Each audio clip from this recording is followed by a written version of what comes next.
Hey everybody, welcome back. Oh, got to turn up my volume. Okay, so welcome back everybody.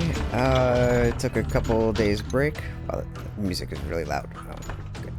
So, I don't really have any idea, like, for big, multiple week-long games to do yet after finishing Alan Wake. So we did Spiral last time. Today and the next couple days, whatever, we are going to play Call of Juarez Gunslinger. And this is kind of a short, it's like a story FPS game from the Old West, and the gimmick is that the levels you play are stories being told by this one guy, and I don't want to like give it away, but it's pretty funny, and it's moderately short, so it'll buy me some time until I figure out what I really want to do. So there is a new game plus, but it's been a couple years since I played this, so I wasn't actually sure what New Game Plus was, I guess, and there are skills that you can get during the game, and the New Game Plus lets you keep those skills, but we are going to do a fresh file. Not on True West. In fact, we recommend selecting a more challenge. No, we'll just... No, we're gonna play this totally fresh.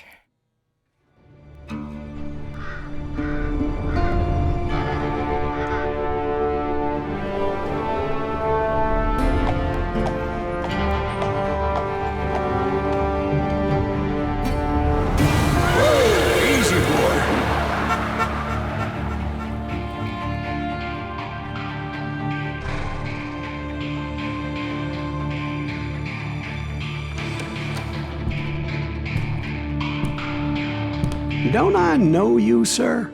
Don't believe so. I haven't been here in many years. Name's Silas Greaves. Silas Greaves? The bounty hunter? Used to be. Well, what are you doing here in Abilene? Just passing through. Got a little business to take care of. Well, sir, it would be an honor if you would allow me to buy you a beer. Hell, son, it would be my honor to drink it. I'm Molly. Howdy. I'm Dwight. That's Jack and Steve. Ben's behind the bar. Oh, I bet you got some great stories. A couple. Any of them true? Jack, be nice. A few. What about your shootout with Henry Plummer's gang in Bannock, Montana? Is that where you started as a bounty hunter? That's what it says in this here dime novel. Don't believe everything you read in them dime novels, boy. First man I hunted was back when I was riding with Billy the Kid. You knew Billy the Kid? Damn right. That scrawny son of a bitch had no fear. Wouldn't back down for nobody. I heard he collected the 10 stars off any crooked lawman who crossed him. It was a war, boy. The Lincoln County War. And Billy promised his regulators would take the life of every bastard who helped bushwhack John Tunstall. Kid had a big chip on his shoulder and a hair-trigger temper. Made him dangerous as hell.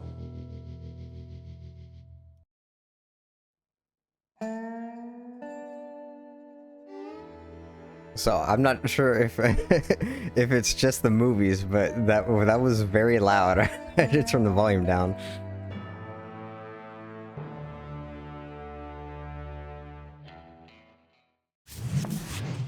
It was about 30 years ago. Billy was hiding out in an abandoned farm near Stinking Springs. I've been awarded experience. Okay, well, I guess it's not a totally fresh file then. I threw in with the kid because the man I had sworn vengeance on was riding with Billy's enemies. But before I tell you why I want that sumbitch dead, let me tell you what happened that day. I was heading back to the hideout when suddenly I had this funny feeling. Funny, ha-ha? No, Steve. The other kind of funny. Okay, hang on. I'm gonna turn down the volume. This is...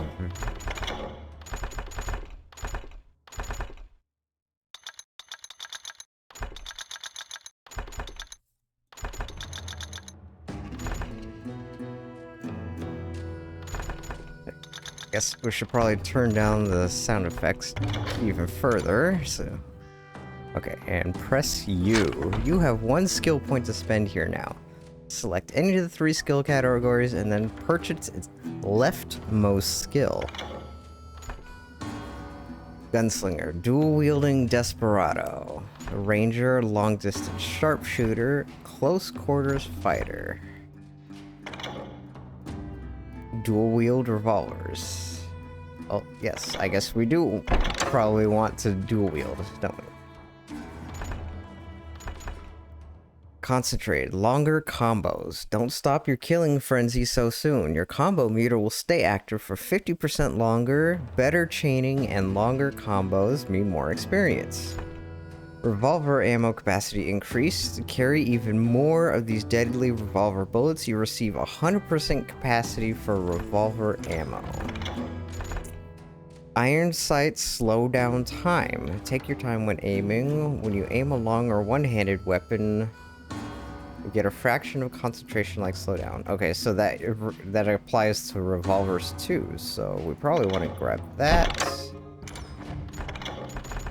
Okay, so it's not entirely fresh file, so if I got these skill points, then I'm gonna use them. Close combat resilience. You can't be bulletproof, but you can be more resistant. On average, every 4th enemy bullet shot from a short weapon will bounce off you. I mean, I guess I gotta get it anyways. Let's do longer concentration.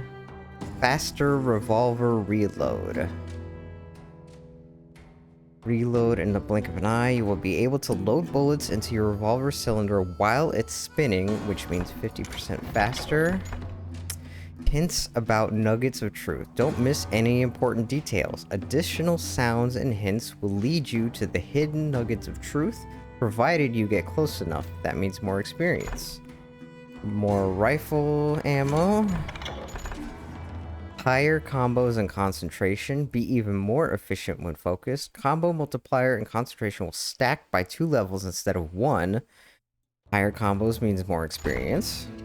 Shells, dynamite, capacity, experience. Let's get higher combos. Fast shotgun reload. I guess it wouldn't hurt to have that. And then let's do fast revolver reload. Okay, now we are all set.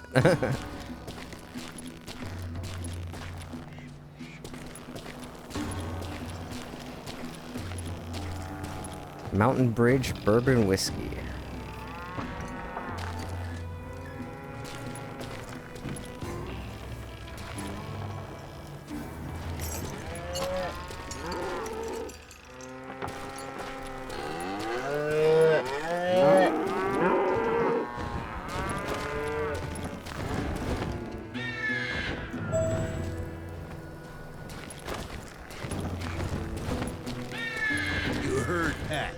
To stay here and keep an eye on the road.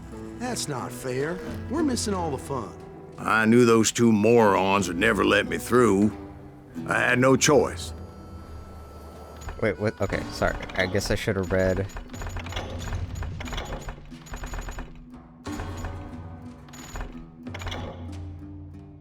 Dual wheel mode, aiming, or akimbo. What's aiming?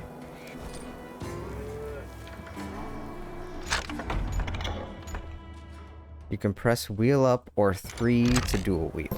Okay, there we go.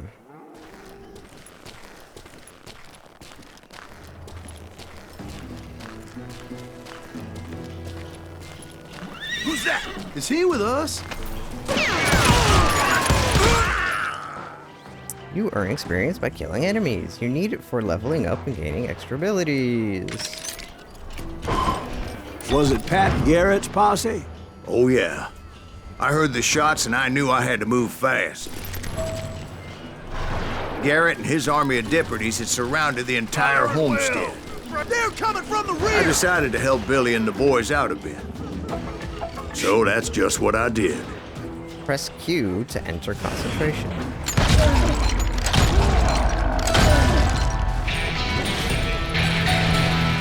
Hey, we have one behind us! As the governor of New Mexico was paying for the kids' apprehension, Garrett was able to hire every gun hand in Lincoln County.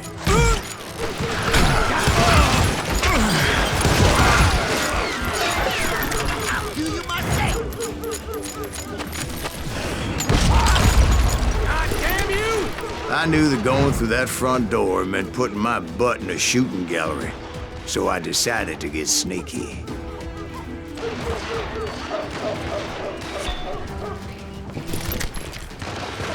Watch out! He's one of them! He's right behind us! Where the hell's Garrett? Garrett's men were running around like a bunch of chickens with their heads cut off. Avoid lethal Still, shots. Sense of one of death. them reached the water tower. Not a bad idea. It would be a turkey shoot from up there. Kill him, for Christ's sake!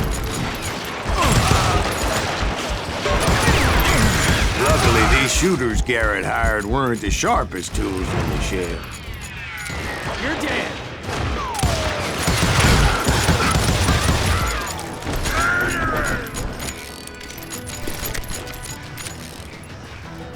You can't hide forever!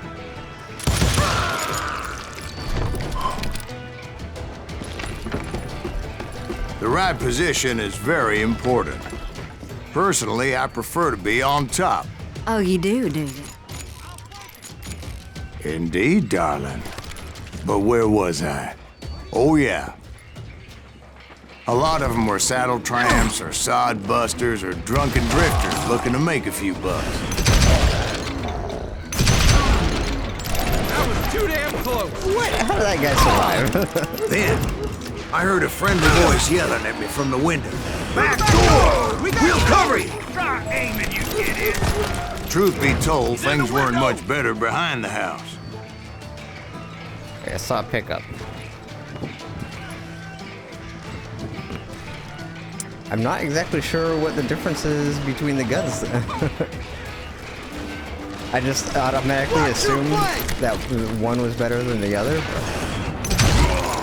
I cut their numbers in half, but that just made the ones that were left twice as mad.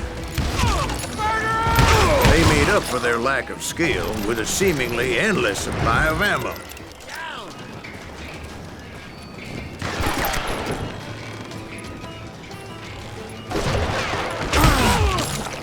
It was a bit of a slog, but I finally fought my way around the back of the house.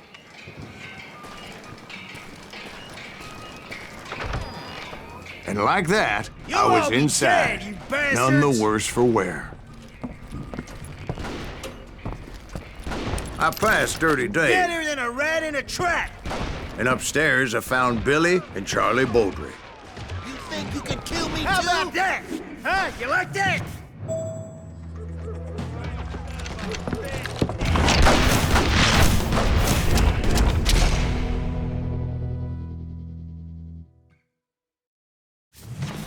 Billy looked at me and said, "About time, amigo.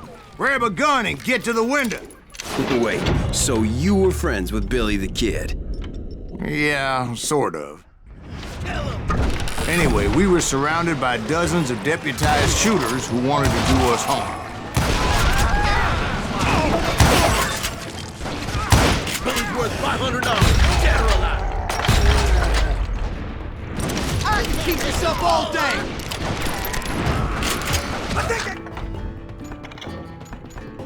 Steady aim. Additional zoom while aiming. Hold your breath and be more precise. You'll be able to zoom even more when aiming steadily and focusing on a single target for a while. Sure, why not? We're using the rifle right now. So. I'm telling you, Garrett's men were dropping like flies, but they just kept on coming. That's when Charlie got hit. "They're catching us in a crossfire!" shouted Billy. No, not Charlie. "Get to the other side!" Gonna turn down the volume even more. It's still pretty loud.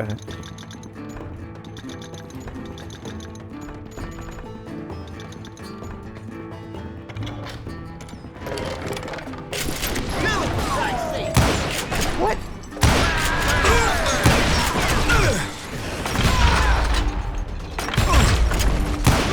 This is crazy!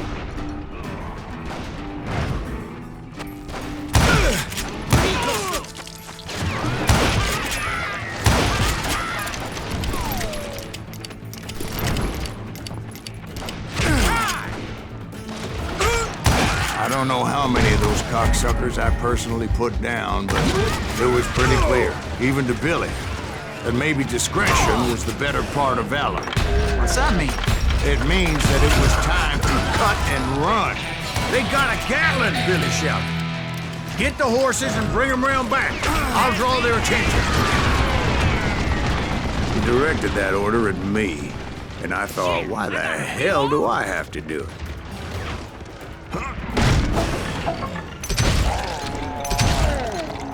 Gonna make a run for it! Those poor sons of bitches are Many done would have for. fled in my place. But I had that false sense of invincibility that many young men have. Like Jack here. What are you saying, old man? Jack, he's just joshing me. Yeah, he better be. Mr. Greaves, please continue. Please, call me Silas, ma'am. Now, where was I? You were heading for the barn. Gonna cut you a new one!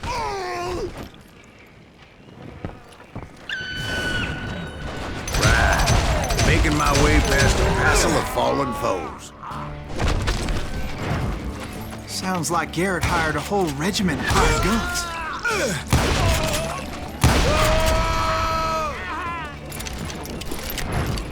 Yeah, and just when I thought I was done with them, more of these hapless bastards would pop up.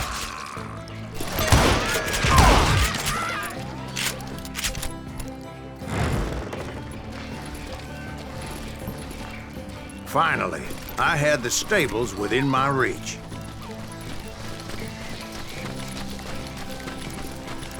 And that's when I met Sheriff Pat Garrett. I read that you went toe-to-toe with him, sir. That backstabbing bastard with that tacked-on tin star.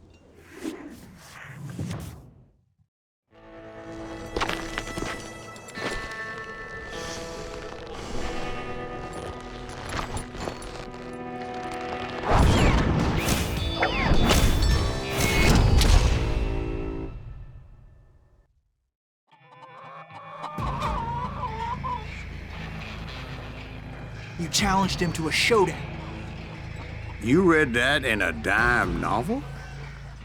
It said he showed no fear as he took your measure with eyes like a rattlesnake.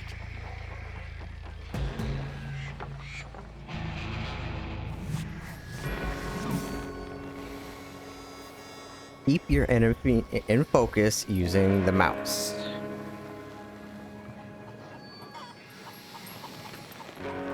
Now, it's kind of hard to tell, but your mouse has like super low sensitivity, so you gotta keep wiggling around.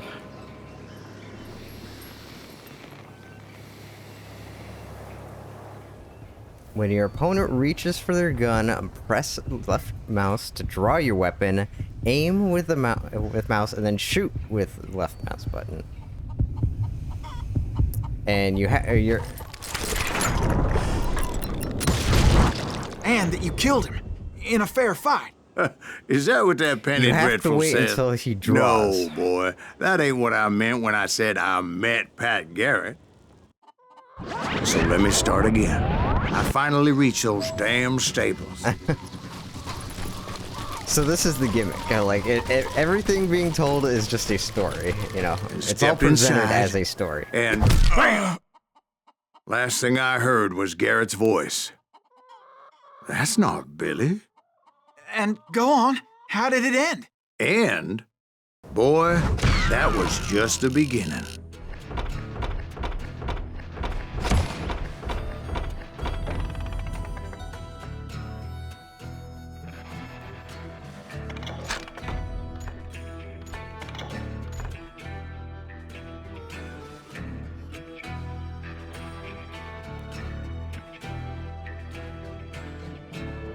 I've said it before in other games, but I hate this mechanic.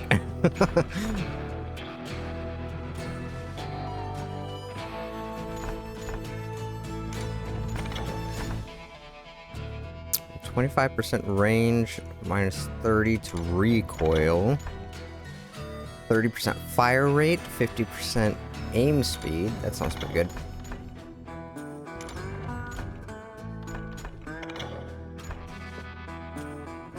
Okay, well, we're gonna go for that. Oh, I guess we just unlocked it. Okay.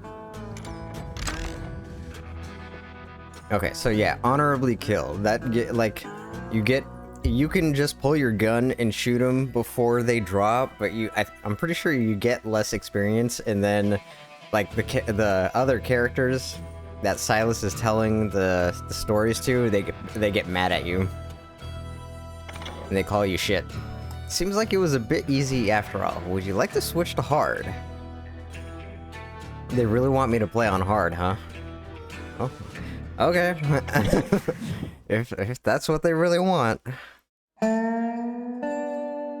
So what happened? Did Garrett arrest you? Yeah, after I came to, the bastard had clocked me with his Colt.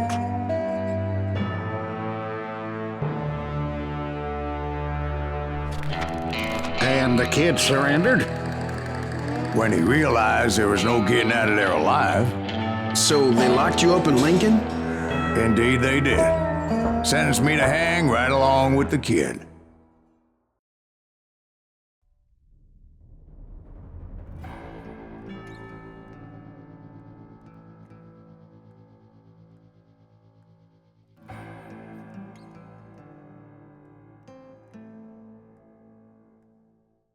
It's important to know that I was only riding with Billy so I could find the bastard I was after.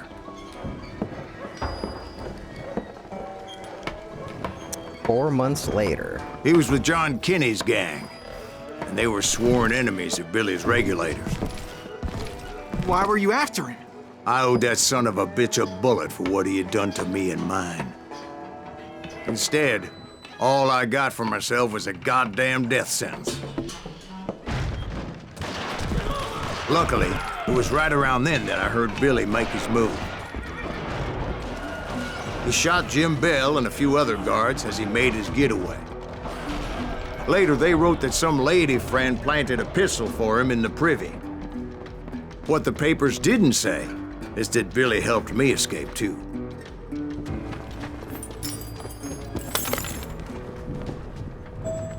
My first order of business was finding a firearm.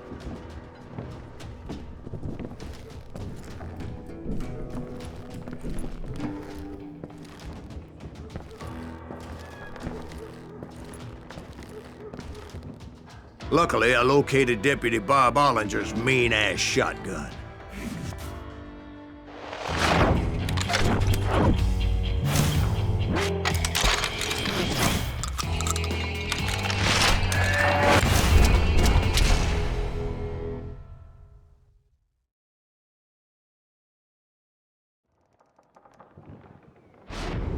I saw Billy through the window, and he yelled that I should take to the rooftops to make my escape. So I did. Anybody see Billy? That son of a bitch shot Jim Bell! Hell yeah. That scatter gun was like a double-barreled howitzer. It could blow a man clear off his feet. You hardly had to aim the damn thing. The kids escaped raised a huge ruckus. Guards were everywhere looking for him. Can't let the kid get away! Oh my God! Anybody see him? I had to jump from roof to roof like a damn alley cat. I followed the planks where I could, but some of that wood was slippery as hell. The whole town was up in arms. And suddenly, I was a fugitive. How the hell did the kid escape? Garrett's gonna kick our ass! Get the window locked. Can't have gotten far! Gotta be around here somewhere. Can I just run away? So that bastard you were after, what did he do? He did me and my family a grievous harm. But I knew if I was ever gonna find him, I would need to get my ever-loving ass out of there. I tried to be stealthy and sneak my way past. This town doesn't have a moment's peace. You! But hell, if they weren't all waiting for me. Apparently, some of them thought I was Billy. You hooligans can go to hell.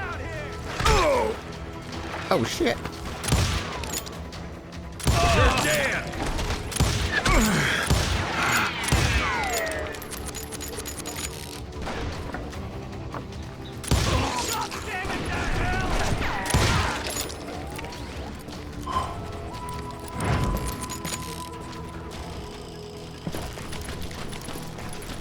Let's do this! Town somewhere.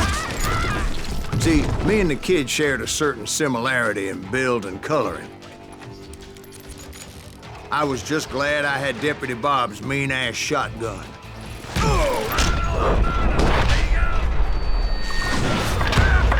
What incarnation? Shooting in the street. Give it up!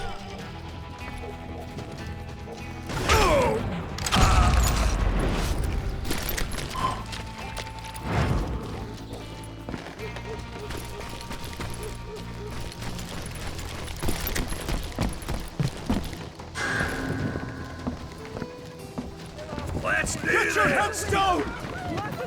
There's children here. Stop him! So much lead was whizzing by my head, it was like everyone in Lincoln wanted to put me in the ground. I knew I needed to find a horse. Though I never did have a great fondness for those four-legged grass eaters. Smelly, sweaty, ungrateful beasts.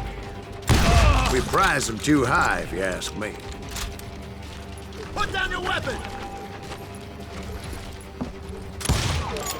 God damn you! Innocent people.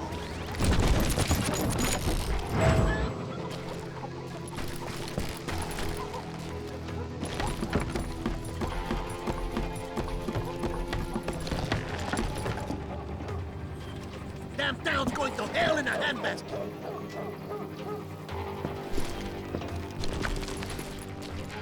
But where was the kid while you were busy getting shot at? Gone. And that's when it occurred to me why Billy set me free.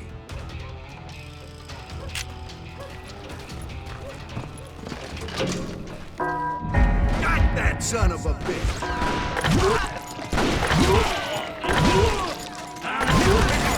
Respect for decency? So I could be a hapless decoy and draw attention while he snuck out of town. Too good for him!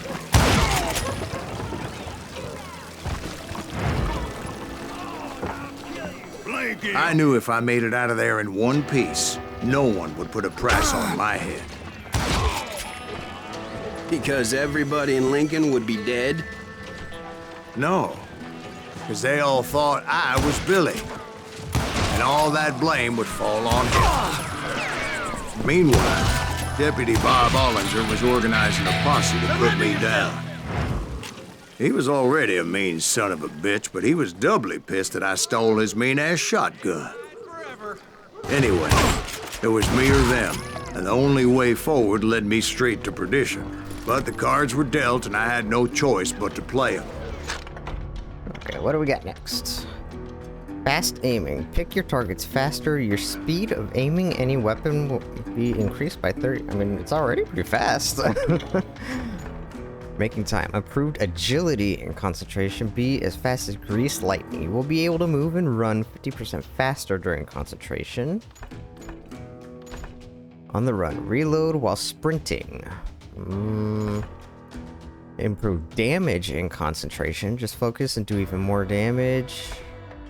More concentration in the bar. 50% longer. I probably want to go for that one. Extra damage for combos. Be more deadly in your killing frenzy. After 4th level combo, your bullets will inflict 100% damage. Reload guns in concentration. Your active weapon will get an automatic full reload each time you start using concentration.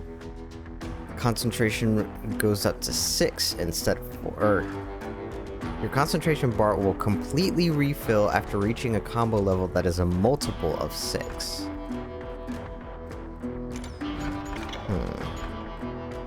Fast rifle reload. Reload your rifle in the blink of an eye. Inserting the cartridges can cut down reload time up to 50%. Targets faster. Yeah, okay. Shoot the dynamite. Create a nice fireworks display and do some damage as well. After you throw a stick with dynamite, you can easily shoot it from the hip, as the crosshair of your gun will sticky to it. That's kind of cool. Splitting dynamite midair. Show them the rain of fire. By tapping G, you will be able to split your dynamite midair into 3 sticks that could create the same damage.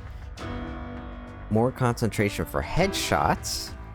50% more concentration than normal. Hints about enemies behind you. Execute nearby enemies. Deal some headshots without even aiming. Pressing and holding Q will eat up all your concentration in exchange for marking nearby enemies for execution with perfect headshots. The more concentration you sacrifice, the more of them will die. Deep pockets, shells and dynamite. Fast shotgun reload. More shot and shotgun. Do some more damage with shotguns. All shotgun weapons will shoot 20% more buckshot. Get your last breath for revenge. After you manage to avoid a lethal bullet, its shooter will be marked for execution by a headshot, and you will receive a small amount of free concentration, unless you're fighting a legendary boss. Those guys have a few tricks up their sleeves. Dual wield sawed-off shotguns. Explosions are bigger, 25% bigger radius of damage. Do some close and personal killing. If for each close shotgun kill you deliver, you will receive twice as much concentration as normal. Throw back enemy dynamite. Loaded shotgun. Your shotguns are more efficient. You won't have to manually reload shotguns during concentration after you learn this ultra fast trick. That's kind of cool. Sticky crosshair and concentration. Crosshair will get sticky, meaning it'll travel short distances from the center of the screen to mark enemies so that you can quickly shoot a bunch. Damn. Well, there are a lot of good skills. Maybe I should have gotten New Game Plus. Okay, I think we're gonna go for that one first. Get the women off the street! Arm yourself! How did he get away? I'll flank him! Don't let him get away!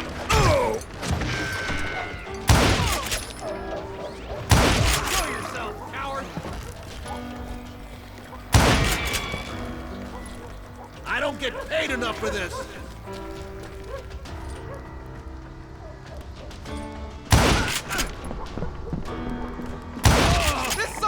Loco! Surrender yourself!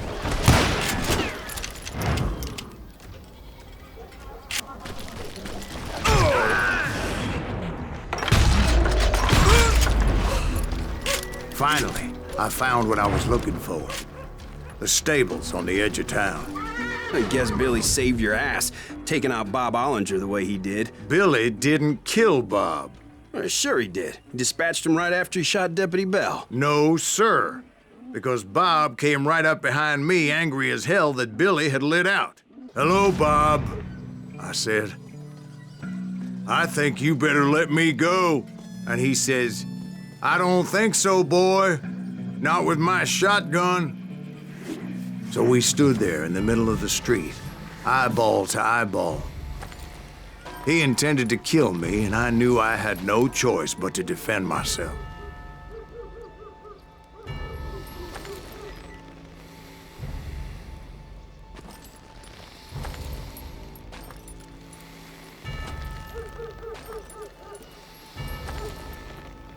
So it's kind of hard to like, you're trying to look at the guy, you know, and make sure that your crosshair is on him.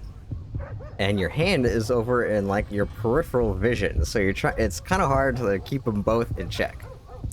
When you hear the heartbeat, you can draw your gun first, but this will be noted as a dishonorable act and scored accordingly.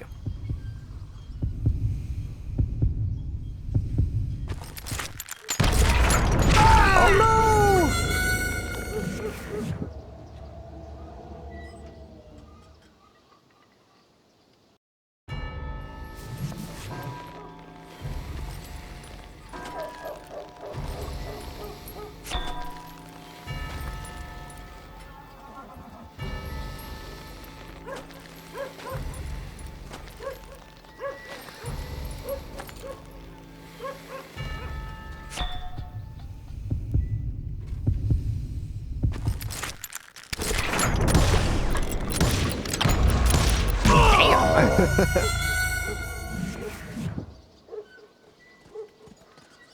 This is what I get for doing it on hard. Wait, did that screen just call me a coward?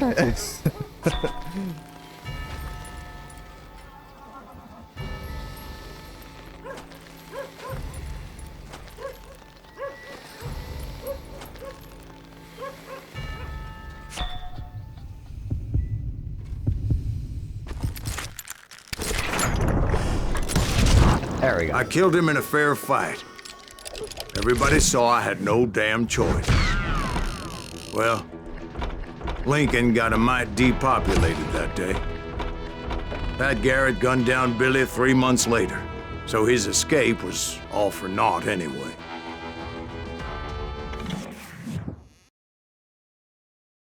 R.I.P. Billy, So I where'd guess. you go after Lincoln? Mexico. Until I realized nobody was looking for me. I ended up taking a job at the Rurales. The Mexican Rurales? I was hired to help them track down the cowboys. The most vicious outlaw gang in Cochise County? Curly Bill Brocious? Johnny Ringo? Led by old man Clanton himself. They must have paid you a pretty penny to take them hombres on. Not really. But truth be told, I had my own reasons for going after those boys.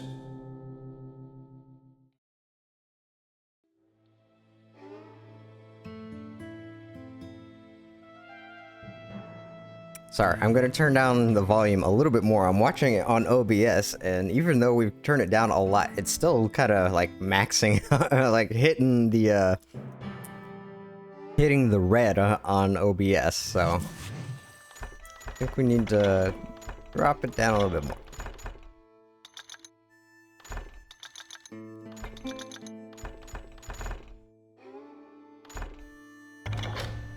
So was the bastard you were after now riding with the cowboys? Roscoe Bob Bryant was his name. Oh. But no, this time it was a different bastard I was after. The aforementioned Mr. Ringo. And yes, he was working for old man Clanton.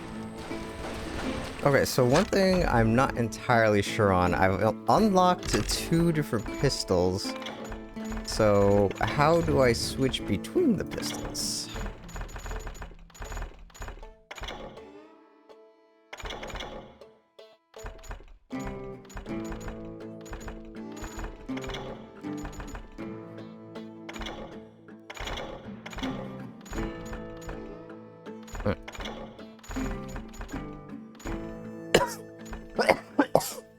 Oh, excuse me. Okay, I'm not sure. I hate fucking running. I came upon them robbing a stagecoach, which wasn't surprising, being they were such murderous thieves and bastards. The bandits wore red scarves, so I knew they worked for the old man. Over there! There! ¿Quién carajo es ese hombre? I did my best to help those poor bastards. Moments later, the attackers were dead, and I checked the stagecoach to see how many passengers were still breathing. None. It was then I wondered if the rocks weren't hiding more bandits. Was that all of them? Or did I just hit the rear guard? I quickly got my answer. They attacked from on high like Apaches often did. They would appear in great numbers from above and rain down lead on their hapless enemies' heads, making use of the high ground and whatever else they had. Yep, the Apaches always appeared out of nowhere, and there never seemed to be an end to them. Hold on. Were you attacked by Apaches? What happened to the cowboys? Did I say they were Apaches? I said Clanton's cowboys attacked me Apache style. I was in a pitched battle, but I was holding my own against an overwhelming enemy force. See, at the time, I was still pretty green and would often blunder into regrettable situations. But I just kept shooting at anything I could see up at those damn rocks. I didn't see Ringo, but I knew he was with the cowboys. He and Roscoe Bob had done me a dreadful wrong, and I was determined to have my revenge. But to get to Ringo, I knew I'd have to fight my way past these other assholes first.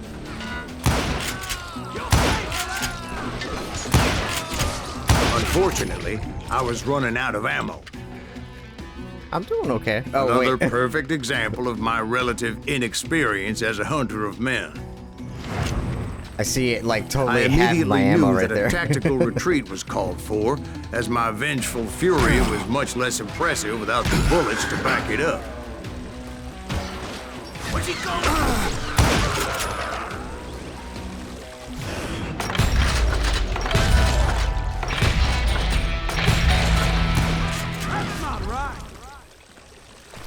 Finally, they managed to corner me. Trapped as I was, the odds of my survival seemed pretty slim.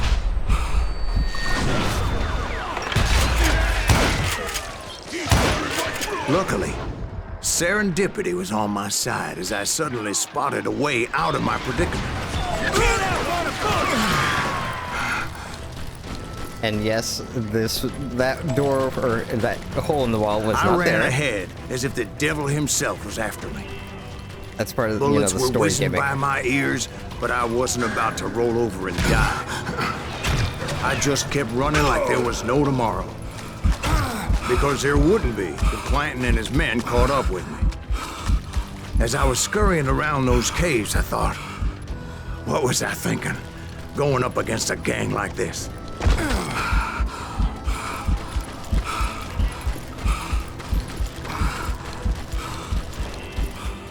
I just kept running, not knowing where the hell I was going.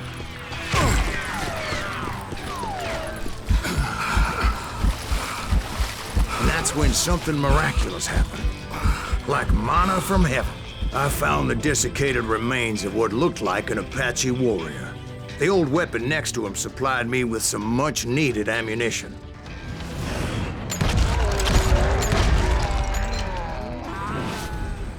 Bat Masterson once told me it was more important to be lucky than good, and he would know.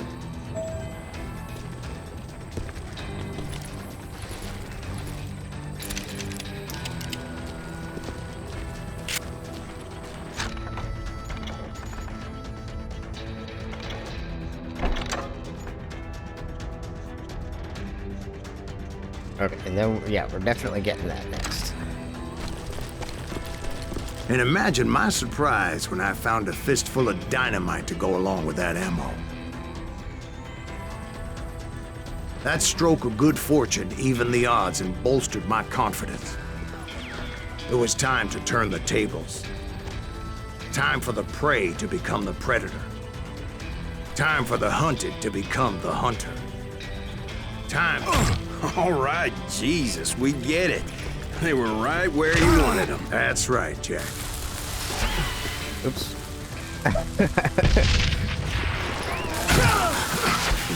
In the story, I hit the first try. I was obviously. done running.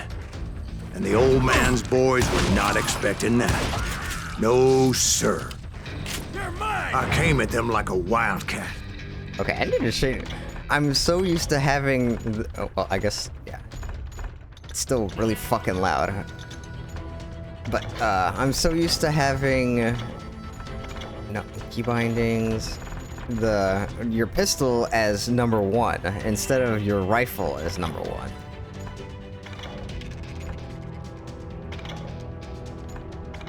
Oh, no. And then dual wield, I guess 2? My fury knew no bounds.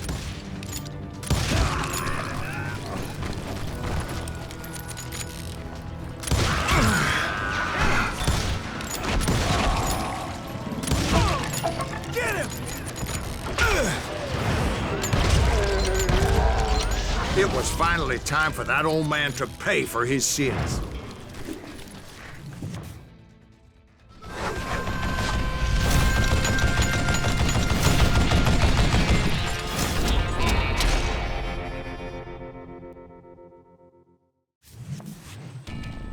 I yelled out at the top of my lungs, "Clanton, I'm coming for you!"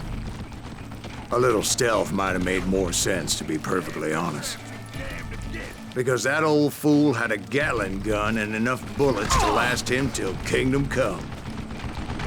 But I knew I could not let that deter me. Wait! Not if I was to find and kill Ringo. I needed to get that old man off that gun. What I ever do to you? Why are you so afraid of me, huh?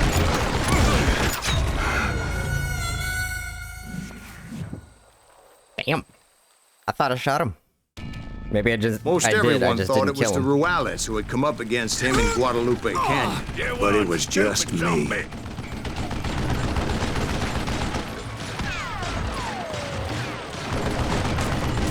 I still have all my fingers!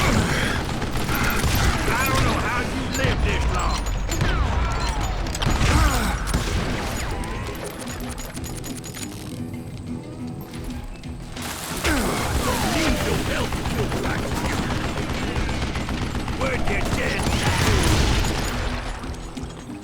I didn't even hit him with that dynamite. Damn.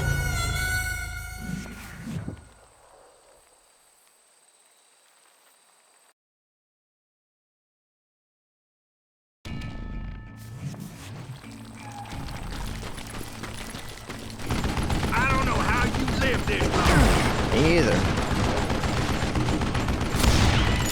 I got shrapnel on my ass. Oh. What I ever do to you?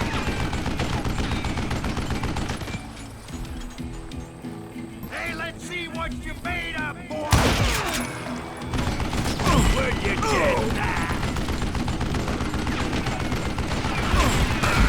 Damn, I gotta reload. Okay.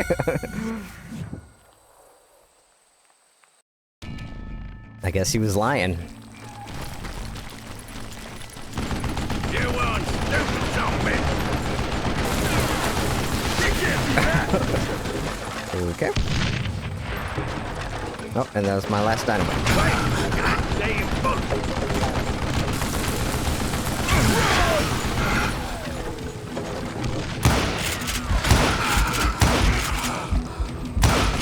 I don't know how you lived this long. Well, shit. See, this is what I get for allowing the game to badger me into playing on hard. Would you just die? Well, that was unpleasant. Give him a birthday! What I ever do to you? Stop your hiding from me! You one stupid zombie!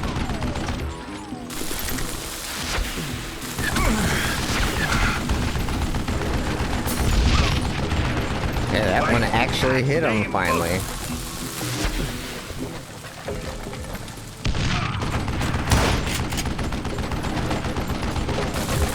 I don't know how you lived this long. Apparently, one of the cowboys made it out of there alive and told Ike and Billy Clanton that it wasn't a Mexican who took their father's life that day. They just assumed it was one of the Earps. And that little misunderstanding eventually led to that legendary gunfight at the OK Corral.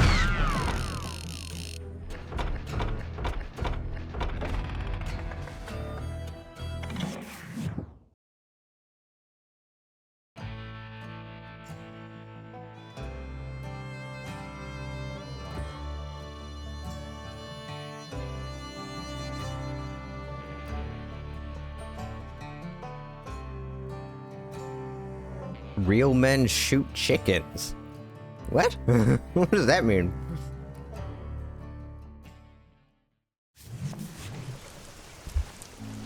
A few weeks after that dust-up at the OK Corral, I was still after Johnny Ringo.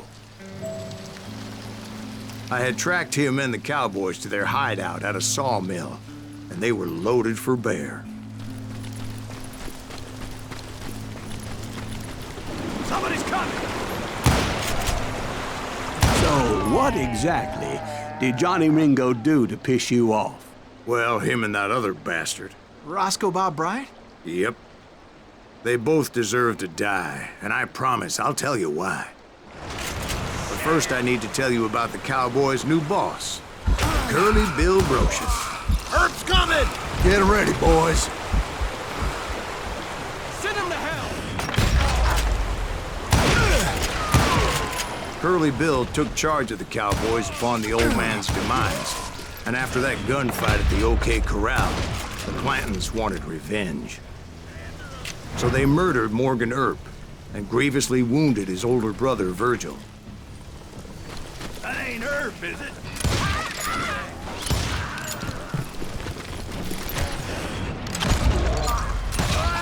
Wyatt and Doc went on what became known as the Vendetta Ride, hunting those outlaws down.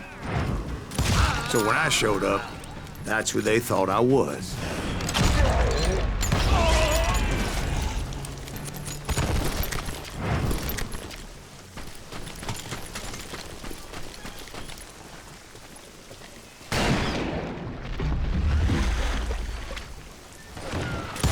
There were killers around every corner, all wearing red bandanas. That's how the cowboys identified each other, and I was beginning to wish I had one myself.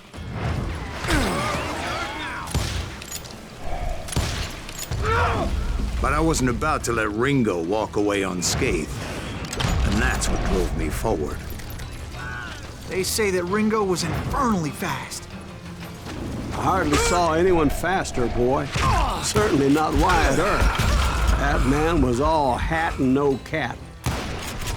Earp wasn't much of a match for him, but Doc Holliday might have taken him. That lunger should have kept his nose out of it. They never charged anyone for the murder of Morgan Earp. But everybody knew that Curly shot him in the back. That was common knowledge. Yeah, maybe so. But Ringo had nothing to do with it. He was just being loyal to a friend. Is that what you call it? Being loyal? Well, to get to that loyal friend, I had to pass by some buzzsaws as big as a man.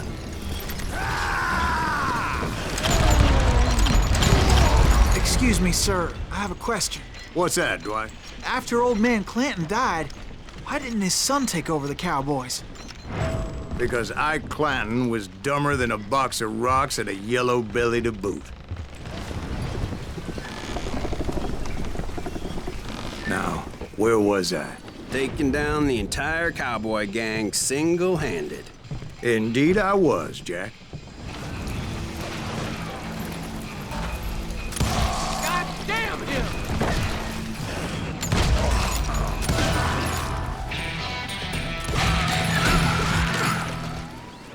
Okay, let's get that concentration upgrade. Okay. After 4 level combos.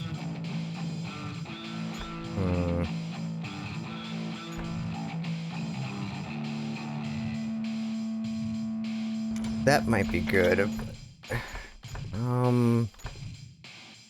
It's probably worth it just finishing up that area of the skill bar first, and before moving on to another one, another completely fresh bar or skill tree. I mean, Though it wasn't easy, as those boys had good cover.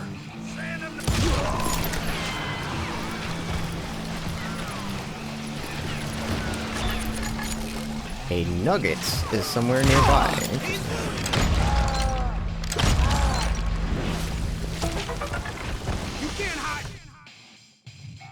William Curly Bill Brocious was born 1845 and died probably by Wyatt Earp's hand on March 24th, 1882. A saddle tramp, a gunfighter, a rustler, and a member of the outlaw gang known as the Cowboys. After Old Man Clanton's death, Curly Bill became the informal leader of the Cowboys. He was described as tall and stocky.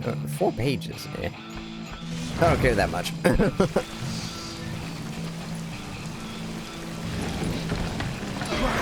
Everything.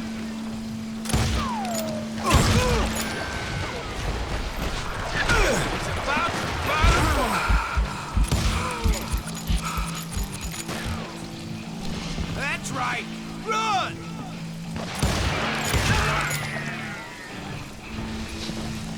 You bastard!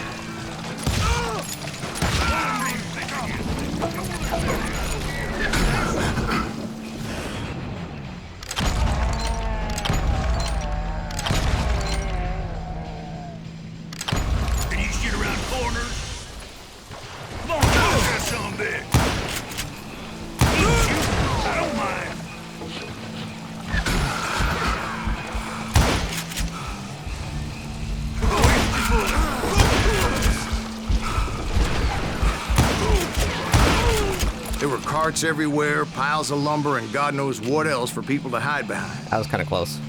That really was one hell of a sawmill. Quite an impressive operation.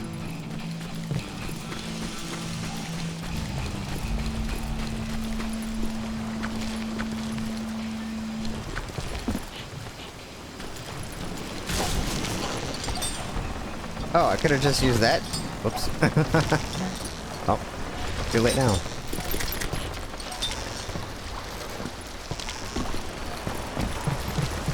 And where was Curly Bill? Did you see him? I'm about to get to that, Ben. Patience. I'm painting a picture here. There was this beautiful waterfall and a crystal It's a clear nice stream view. that led to a verdant valley that was truly... Consider your picture painted. What happened next? Well, finally the bastards that were still alive made a last stand. You want the shotgun? I haven't used the shotgun that much. Or, like, at all. So, why not?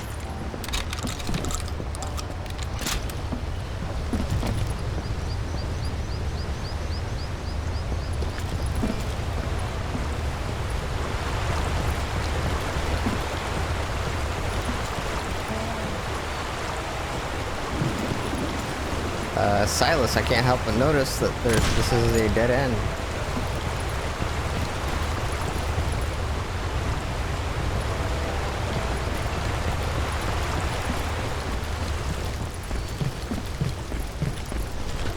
Curly Bill, Johnny Ringo, and his compadres took off into the lumber yard, and I followed after.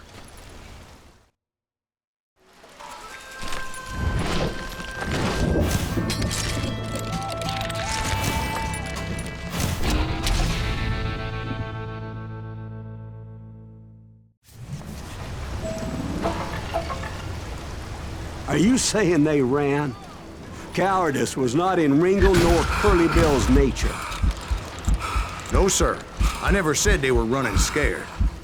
They just wanted me out in the open. Dance with the devil. You working for Wyatt Earp? Is that some bitch send you to kill me?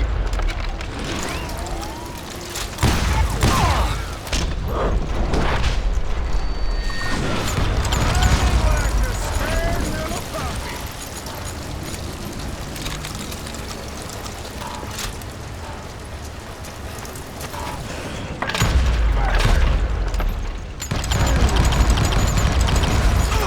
Aw, damn. I guess I got a little too overzealous. Come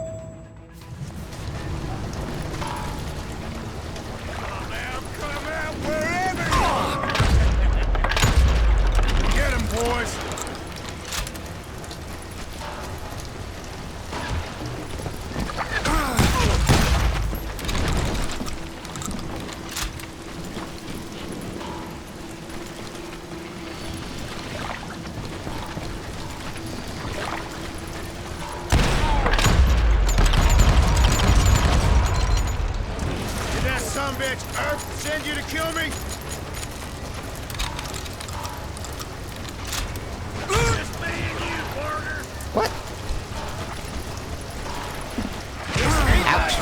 fuck off.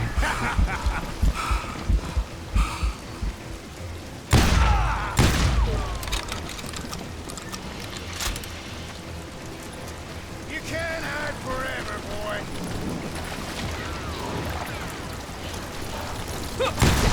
Why is he still standing?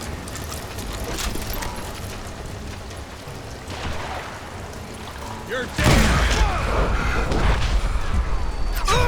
Ah, shit. Dodged the wrong way.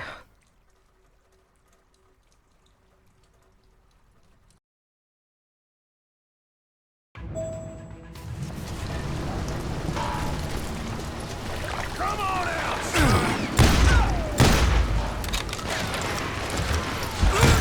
Got a lot of sand showing up here all by your lonesome.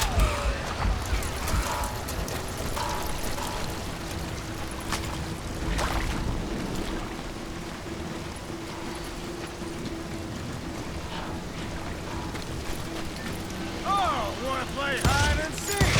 Be right here if you need me.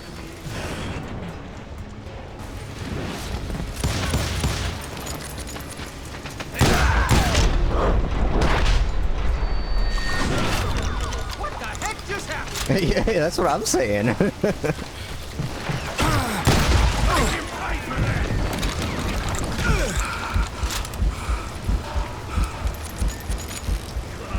Come out, wherever you are!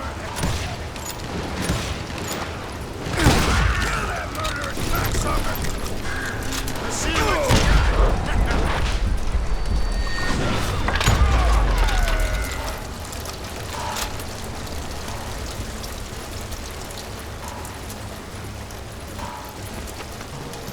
The way the scroll wheel works is really weird.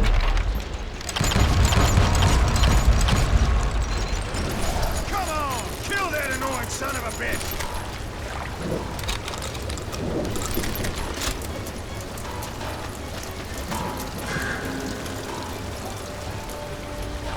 You're dead!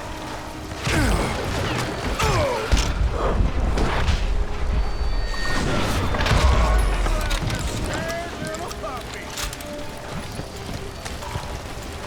You made your peace, brother. There we go. Brocious gave me no choice but to take his life. But Ringo was nowhere to be found. I knew you didn't kill Ringo, because he was found dead in a different location altogether. To this day, his killer is still unknown. Indeed. Took me a few months before I finally tracked his ass to West Turkey Creek Canyon.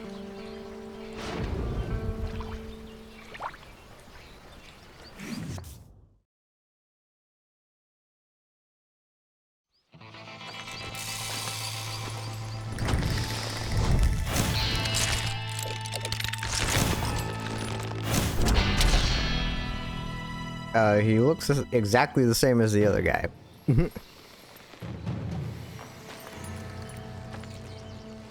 That's incredible, sir. I always thought that Doc Holliday was the one that killed him.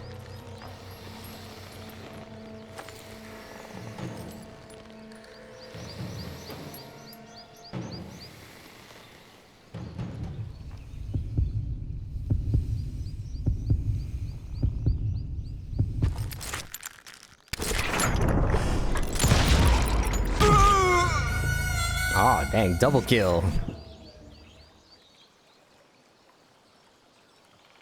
I guess I only got him in the neck. That's incredible, sir. I always thought that Doc Holliday was the one that killed him.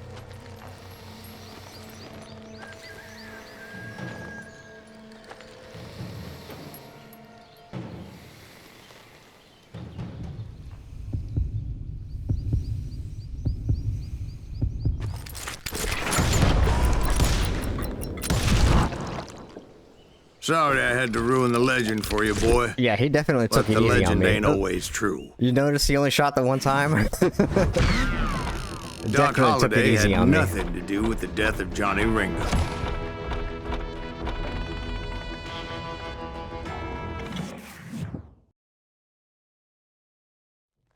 I was paid a healthy bounty for Ringo and Curly Bill. and realized there was real money to be made. That's why I went after Henry Plummer.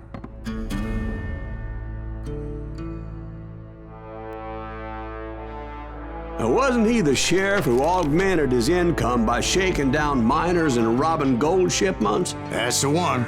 Oh, yeah, I remember him. He ran that gang of thieving outlaws called the Innocents. So it's true that you went toe-to-toe with him? Indeed I did, son. Indeed I did.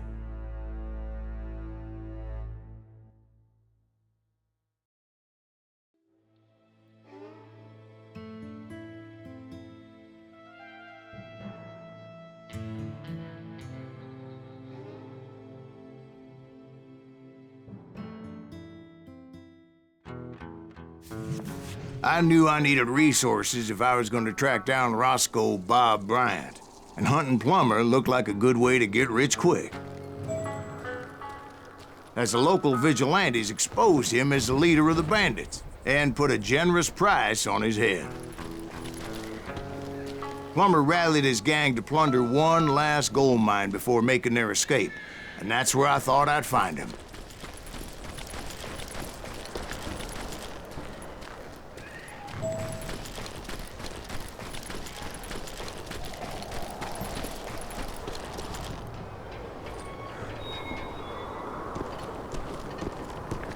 It makes me nervous standing so close to all these goddamn barrels of gunpowder. Why would you be nervous? No one has the cojones to come after us. As long as you don't light up a... As my late father pointed out to me more than once, God made men.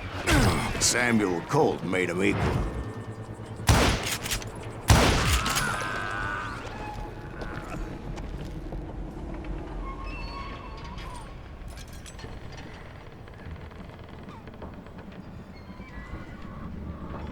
Seems pretty empty.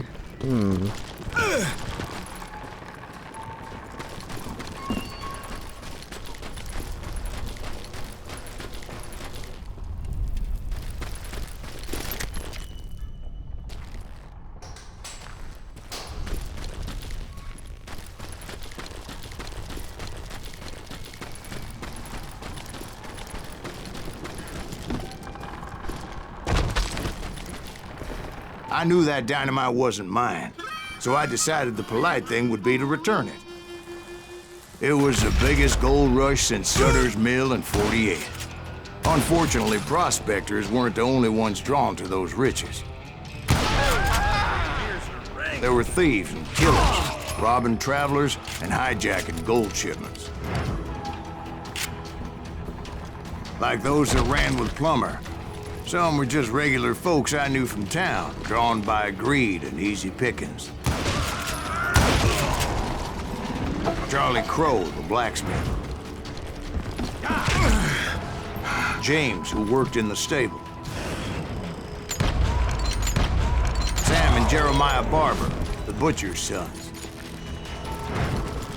Ordinary citizens who lived a double life. Stealing and thieving and murdering their neighbors. Of course, the rest were veterans of the Civil War. Stone-cold killers trained on the bloody fields of Shiloh and Antietam. Plummer had a lot of men on his payroll. A hell of a lot. That son of a bitch pretended to protect the public with one hand while stealing them blind with the other. He set up a defensive perimeter which I had no idea how to breach. Dangerous, desperate individual. I was outnumbered and in way over my head. I don't even but know I was where too it was. damn stubborn and stupid to realize it.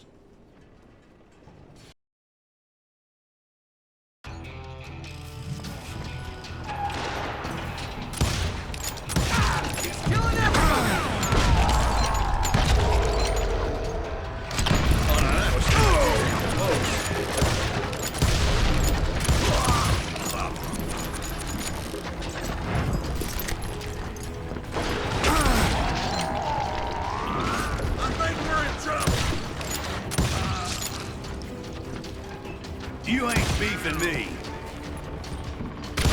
Oh, my damn ears are ringing.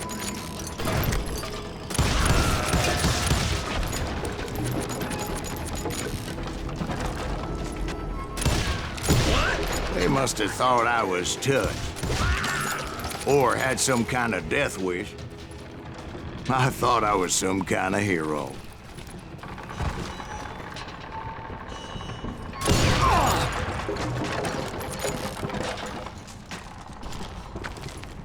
Oh, I was kind of hoping that was like a shortcut or something. Inlaid 6-shooter to engraved ranger. Which one is the engraved ranger? 25% range, 30% recoil.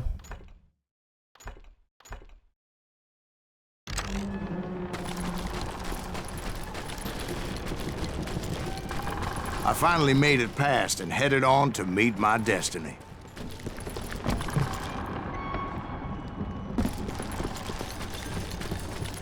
But first, I had something I needed to figure out.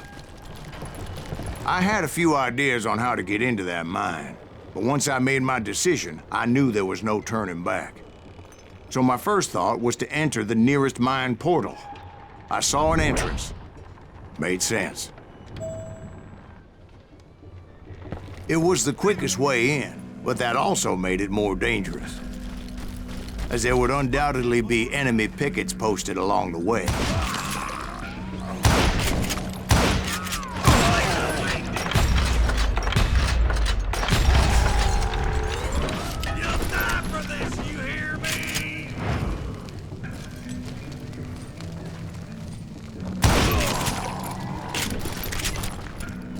Besides, once you enter a mine like that, it's easy to get all turned around.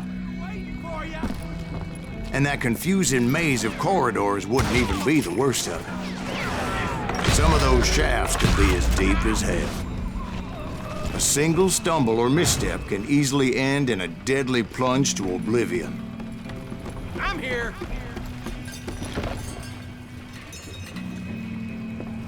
You can't hide.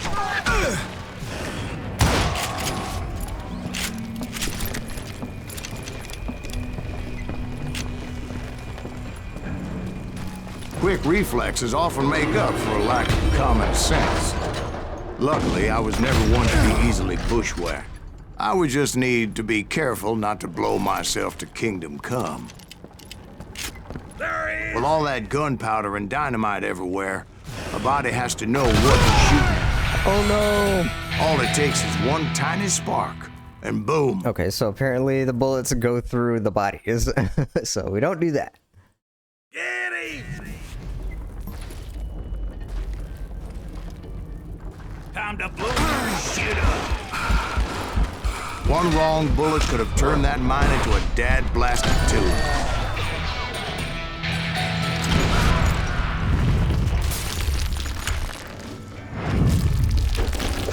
It's kind of good. Okay, so, wait. After 4th level combo, bullets do 100% damage.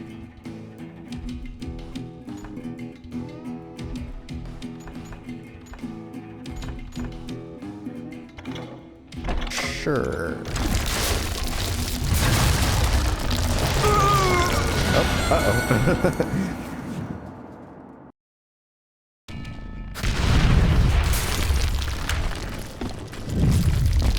I freely admit that my plan of attack was not just moronic, but clearly insane. Oh shit!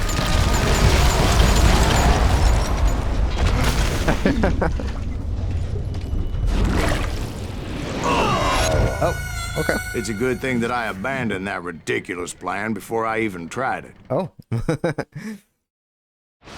This death was Instead, planned. I spotted a ladder, a way into the mine from the opposite side.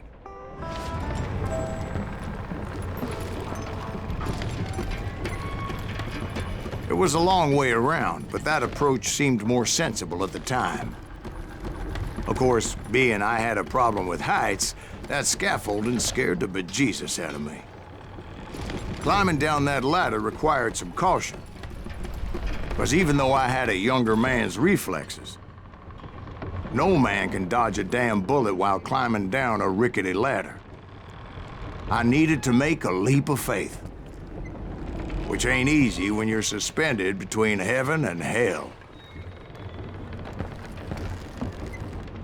Okay, well, if you say so, Silas. I was determined not to give up, however.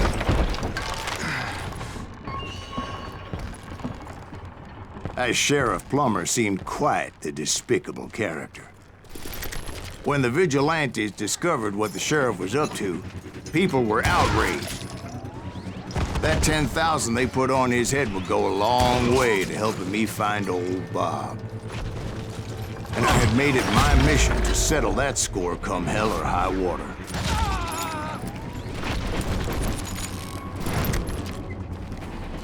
But first, I would have to make a choice. Take the elevator or climb the ladder. Well, this is definitely not the elevator.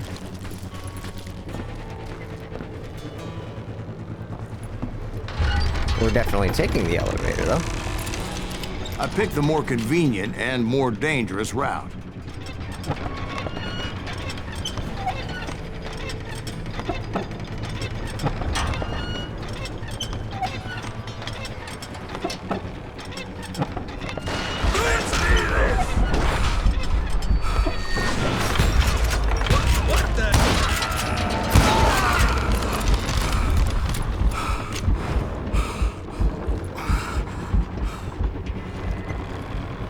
Plummer was a mad dog killer, and the people of Nevada City deserved better.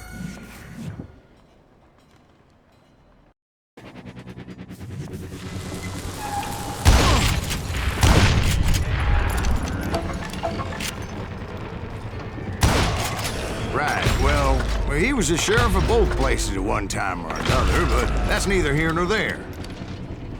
The point was, taking him down would save a lot of lives, including my own.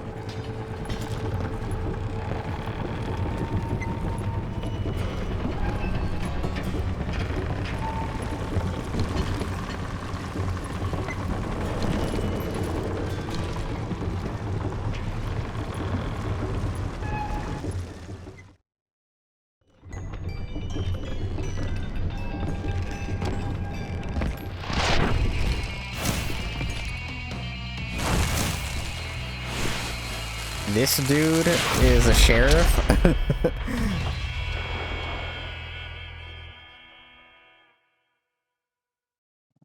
No one dresses like this as a sheriff.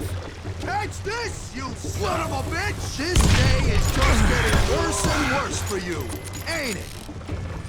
Henry Plummer was clearly unhinged, and I could see right away that this was gonna take some doing.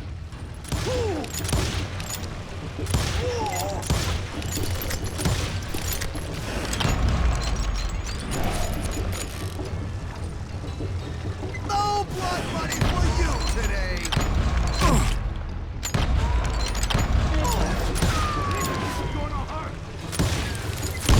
Show off!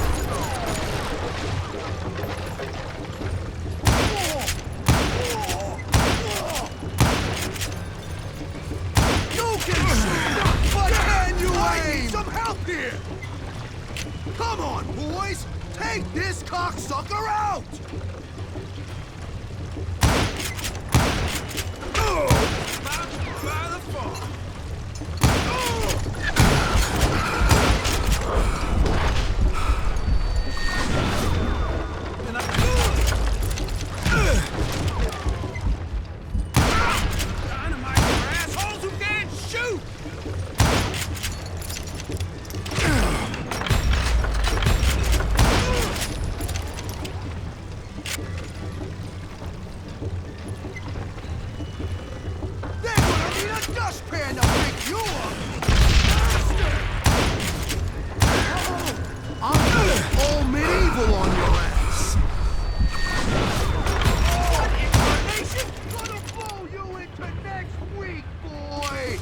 Uh-oh. Can run! You can't hide forever! You ain't taking me!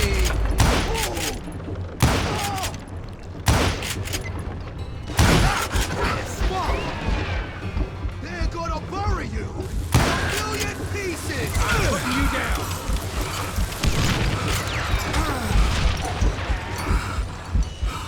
They're gonna bury you in a million pieces! You're dead!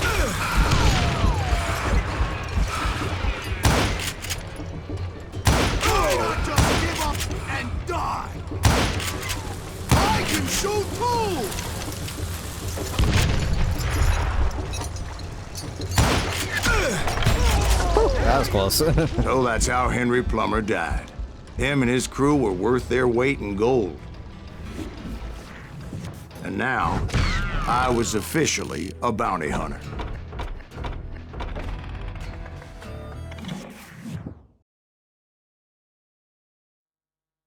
So, did you finally go after that Bob feller? Well, I heard word he was in Kansas with John Wesley Hardin. So that's where I went. Where in Kansas? Abilene. Why do you ask, Ben? No reason. Was Hardin as fast as Ringo?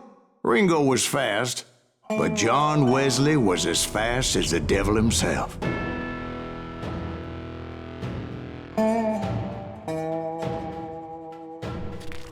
Hell, he killed his first man at 15.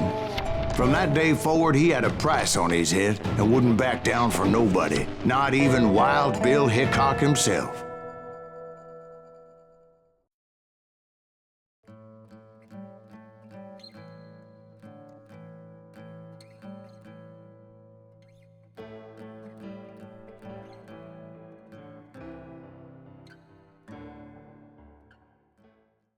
I dodged death many a time, and that night in Abilene was no different.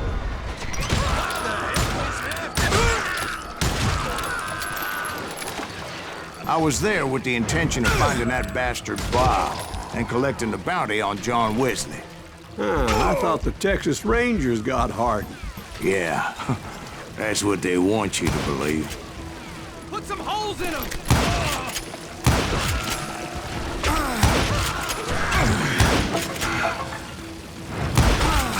It was cold in a witch's tit and a brass bra that night as I fought my way past his loyal compadres. A very colorful imagery there. To the very same saloon we're sitting in today. Look around and imagine this place painted in blood.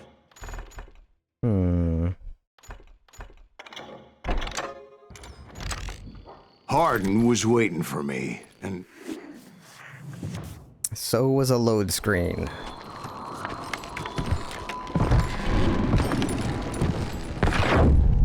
Wait, I'm jumping the gun here. Let me back up and give you some background on this sumbitch. He deserves that much. Don't you think so, Ben? John Wesley Hardin was a killer. By the end, he confessed to taking the lives of 42 men. He was a bona fide folk hero by then, and had amassed a gang of armed miscreants and other assorted thugs. He and his men set up camp outside of town, and I was hoping Bob was among them. Shit, it's cold out here. I'm freezing my giblets off. Ain't right, we gotta stay out here keeping watch like this. Ain't nobody stupid enough to go after Hardin anyway. Better 3 hours early than a minute too late. Damn it! Shoot that son of a bitch! They didn't ask why I was there. They knew. As most of them were wanted as well. I figured Hardin was here somewhere, but to get to him, I'd have to get past his gun hands. That was easier said than done, as most of them were as foolish and full of bravado as I was. I had to spill a lot of blood to find out Hardin wasn't in that camp. He was carousing in town with his closest friends. Hardin's boys apparently didn't want me to reach the bull's head. Someone's coming for him! Some were hightailing it into town to inform their jefe of my unwelcomed presence. I wondered if Bob was among them. We got another law dog!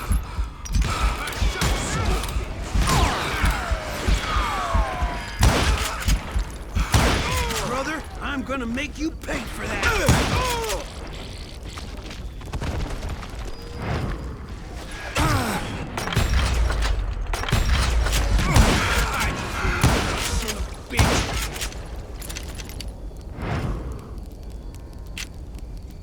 Not hitting anybody worth shit right now.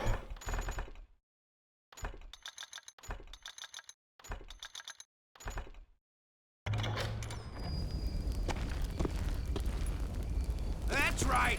Run!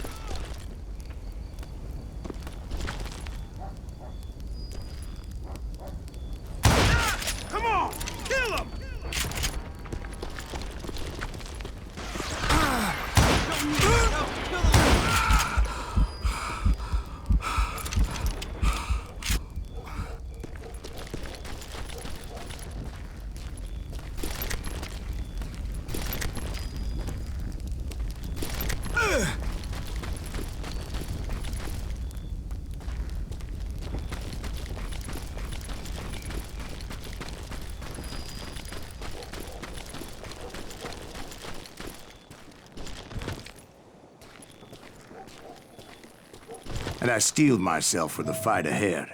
For as good as I was, deep down I wondered if John Wesley wasn't just a little bit better.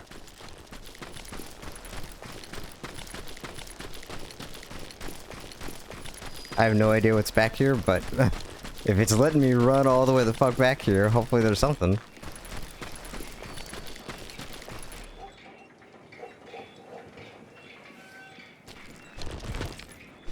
Or there could be nothing. Okay.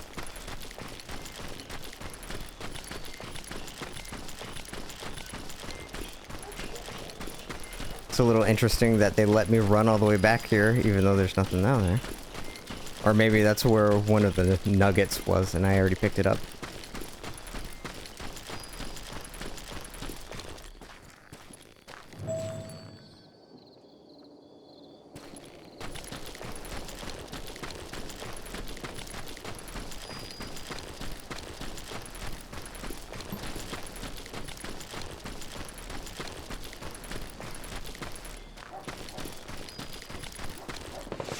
Before I could test my mettle against Hardin, however, I would first need to dispatch his cadre of hired killers. Whoops. Not only did I miss the reflex, but then I walked right into the bullets.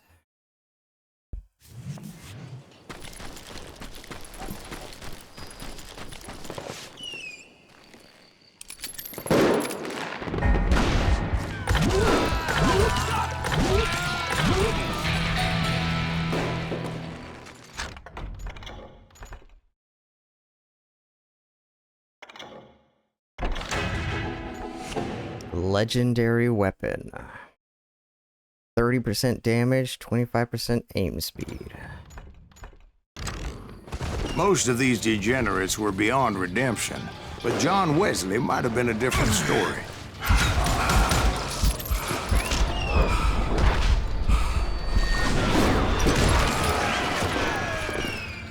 I didn't learn until later that that night was in fact his birthday celebration. What's that over there? Oh. Watch where you're shooting.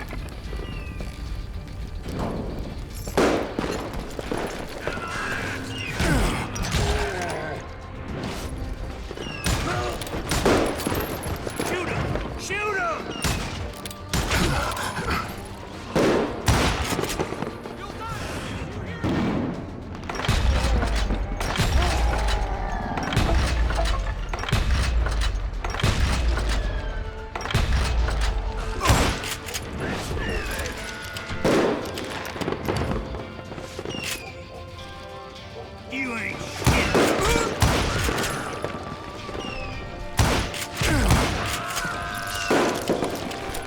I think I already mentioned that I found Hardin in this very saloon. Suffice it to say, nobody there was happy to see me. I thought I was quick.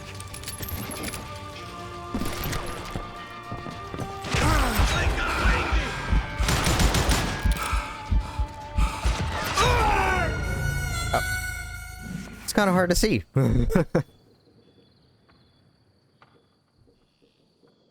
Oh, damn. And extra hints to the story. Okay, well, maybe I should have played New Game Plus.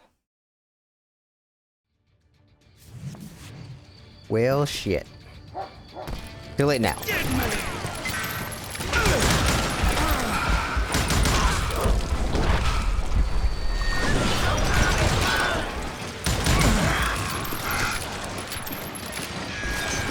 Can't believe you keep missing. In fact, I felt a certain hostility.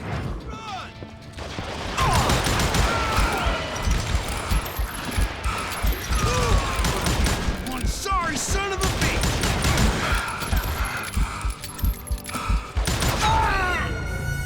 Okay, I find these, like, the bullet thing, the bullet cracks, very distracting, because apparently, you know, you see the red bar for the direction you're taking damage, in addition to having the big cracks in your way.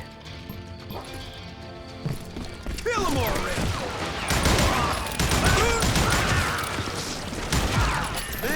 shoot. Gotta give him that.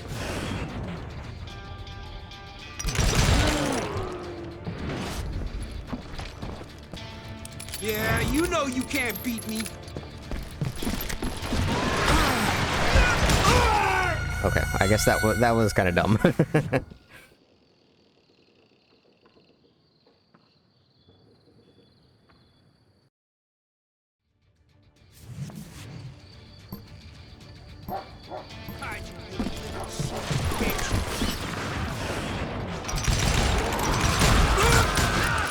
that asshole just kill Red?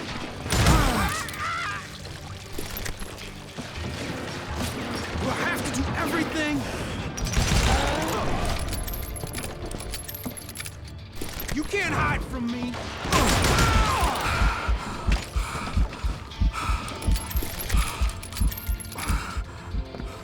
Little like that.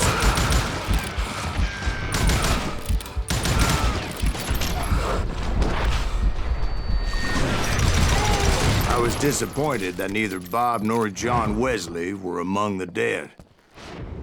But that was short-lived, as a moment later I was facing down the fastest gun in the West.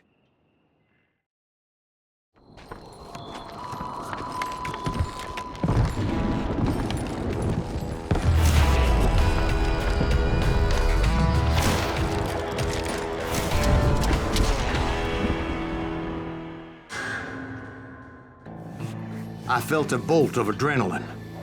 Or maybe that was fear. He was well known for his tricks, and I knew I'd need my own if I was ever to defeat him.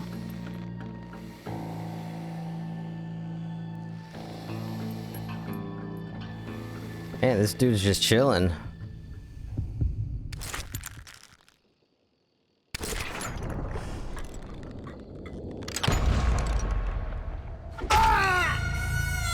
No, wait! He didn't hit me then. I'm sure of it. Well, yeah, then you'd be dead, and you would be telling the story.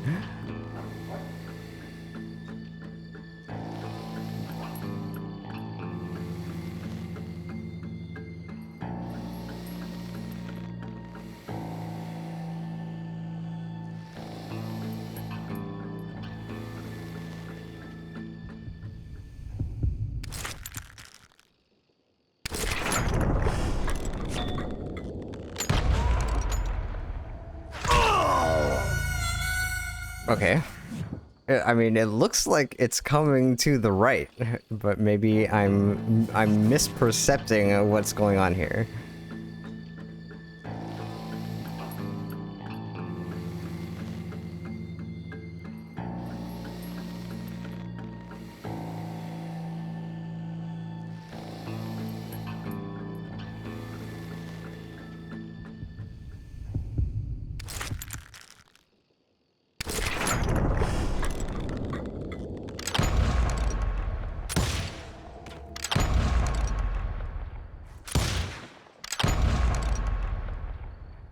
That man was faster than greased lightning. But being inebriated as he was, he didn't count his shots. And now, he was at my mercy. So he didn't die? No, I sent him to prison. Years later, after he was free, some restless Avenger took his life. Shot him in the back in a saloon just like this one. Anybody up for another beer? Ben?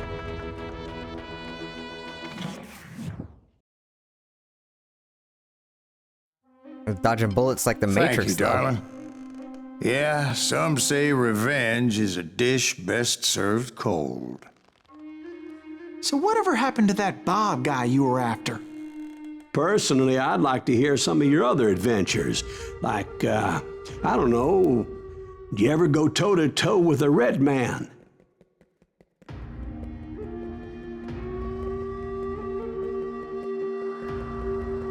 Yes, I did, Ben. I remember once I was after this renegade Apache, Grey Wolf. Strangely enough, revenge was also his primary motivation.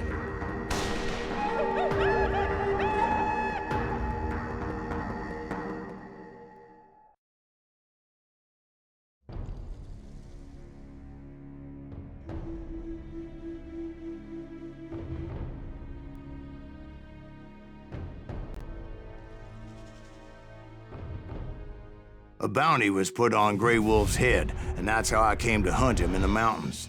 Mountains so high they tickled the nether regions of heaven. A long time ago, on a mountain far, far away. Grey Wolf was a Chiricahua Apache medicine man who had led a war party in revenge for a massacre against his people.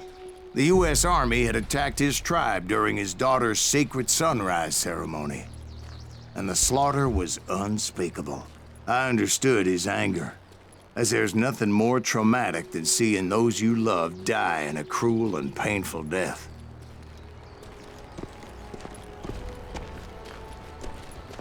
It's another pretty view.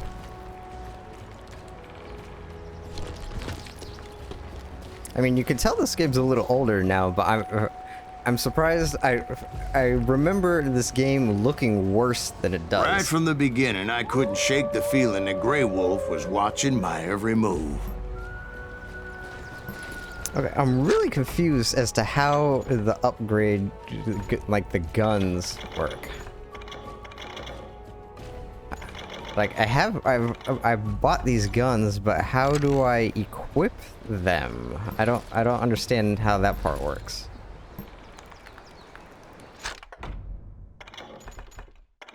Say I want the engraved ranger instead of the inlaid. How do I switch the guns?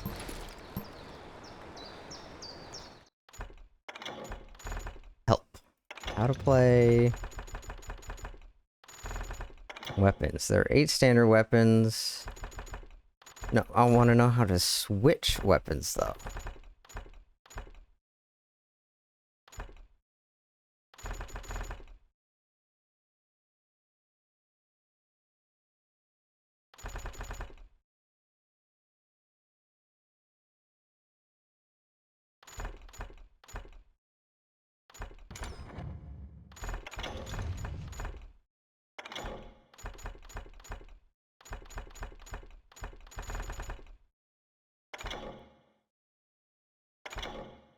I don't know.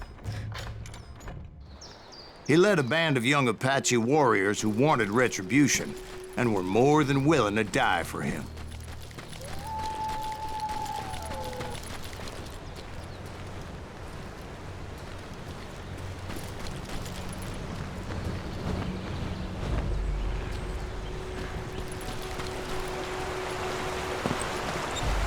They saw me before I saw them.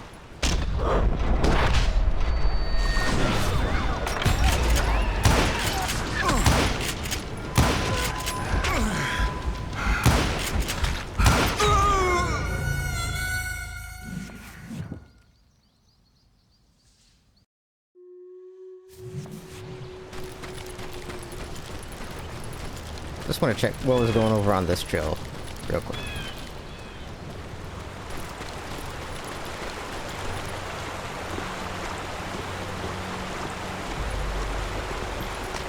I guess this is the sneaky route.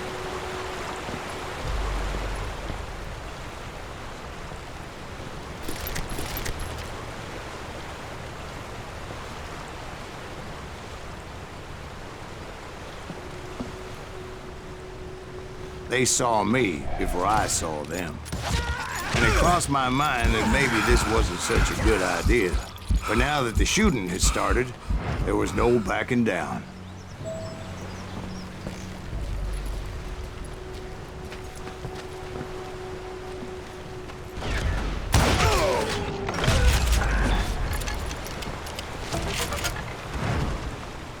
I definitely do not want to read that.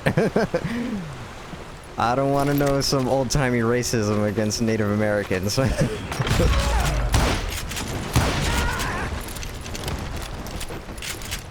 was rugged country, the winter home of the Chiricahuas, and that's why they had retreated there.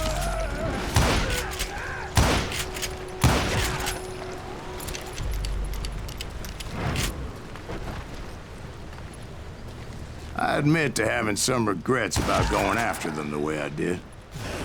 But then again, I got a lot of those.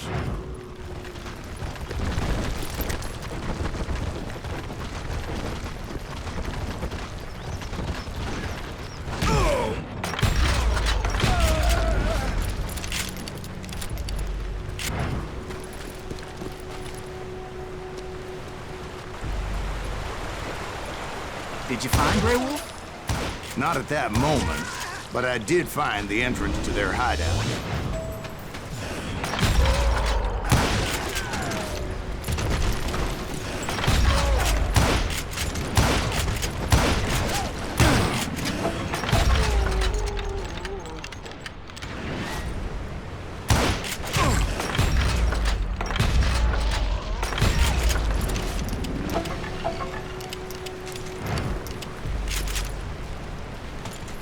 Deep crevice that led to a deeper cave. Don't tell me you went in there. Yeah, but it's not out of bravery so much as pure, angry cussedness. Cussedness. Oh, there's a word for you.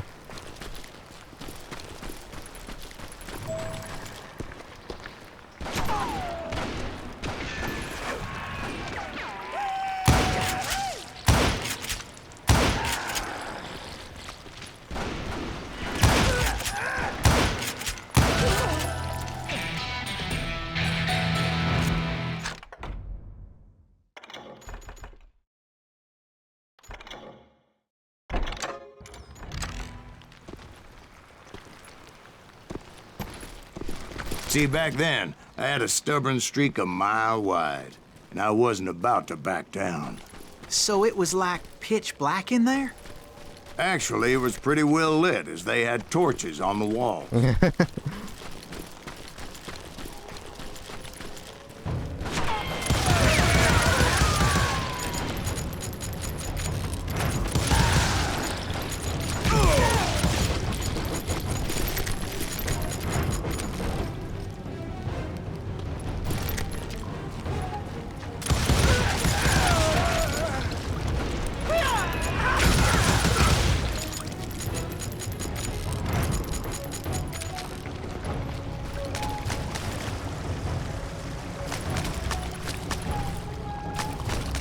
How big was his cave?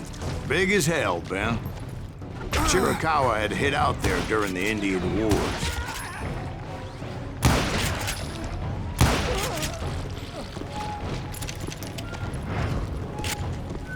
They thought it was haunted with the ghosts of those murdered by the horse soldiers.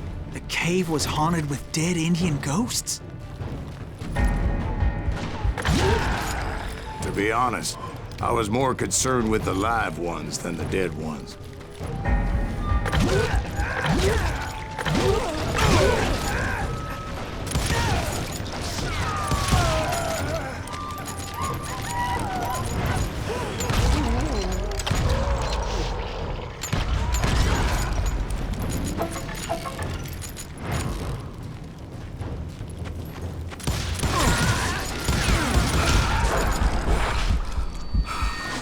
Whoa, that was close.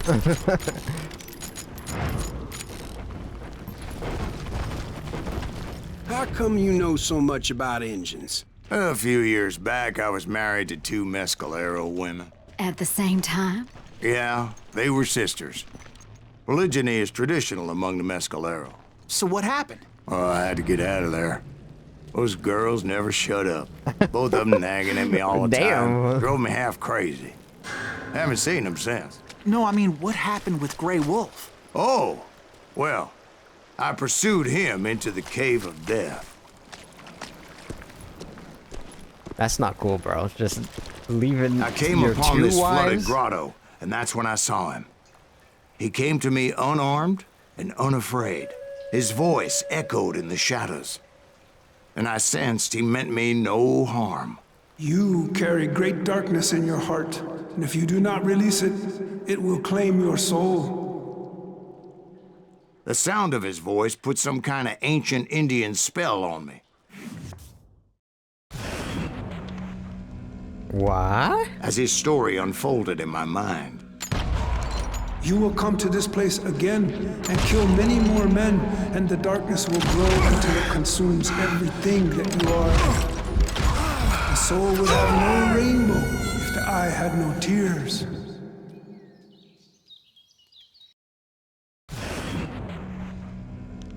As his story unfolded in my mind.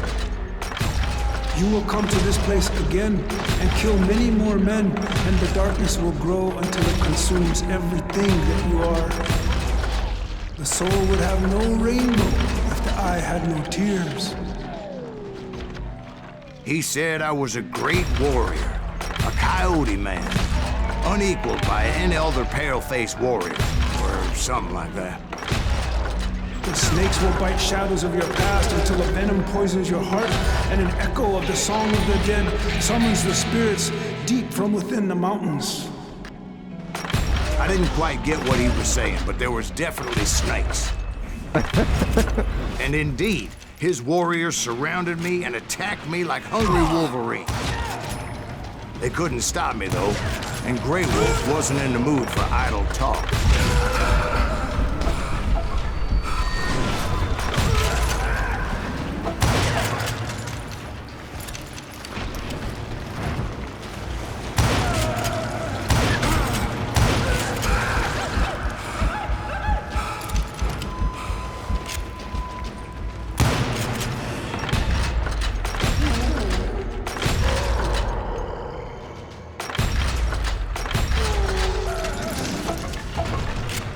I swear I couldn't see any way out of this trap. But suddenly, one just appeared. Kind of like a miracle. I don't know, the story is sounding a little suspect.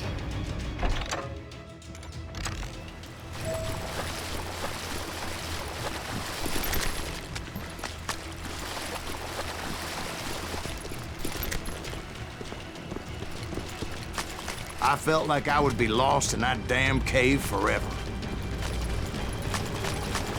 Finally, I found myself back outside, perched on the edge of a precipice, overlooking a thundering whitewater river. To get where I was going required several leaps of faith, but no way in hell I was turning back. I chased after him, determined to make him explain the meaning of all that mumbo-jumbo. Mumbo-jumbo's right. Are you making this all up as you go? A few details may be fuzzy, brother, but I am relating exactly what happened to me. There were dozens of Apache warriors aiming at me from on high. Dozens? Well, maybe not dozens, but there was a lot of them. At least 3 or 4. Well, more than that, little lady.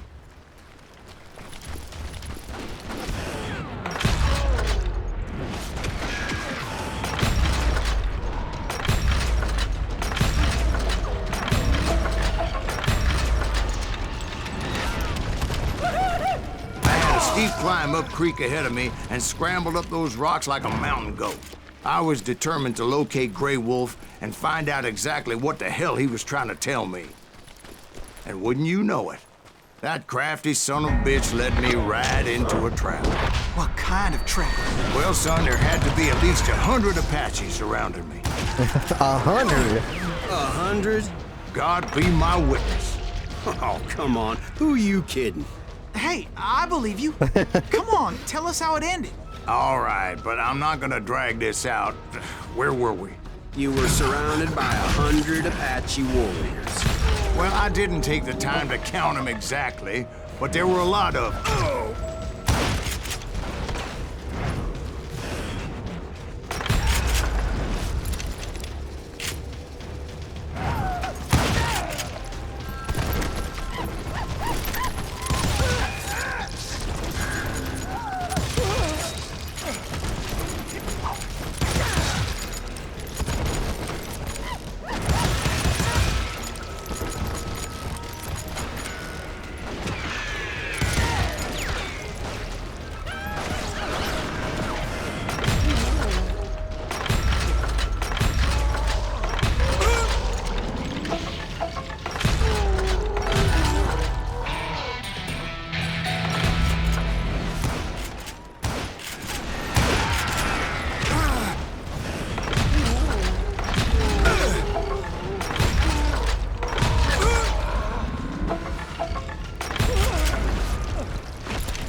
And in the end, a path appeared before me that I had not seen before.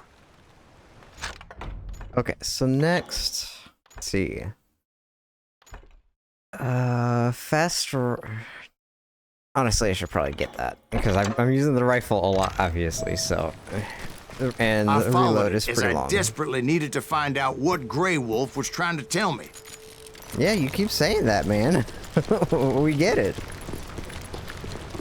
But it was like that son of a bitch disappeared into thin air.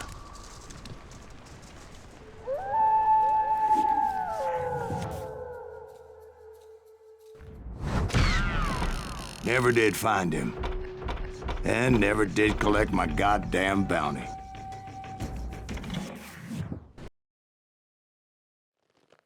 Thank you, darling. It's interesting how the truth can sometimes seem might malleable, depending upon your point of view. Like how those dime novels make you out to be something you're not? Jack, don't be starting trouble. No, he's right. They do tend to exaggerate. Did they exaggerate your part in taking down the Daltons?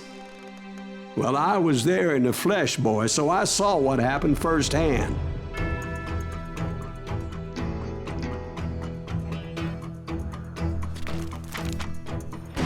Those Daltons were lawmen once, before they all went bad, robbing banks and trains clear across the territory. Until Coffeeville, of course.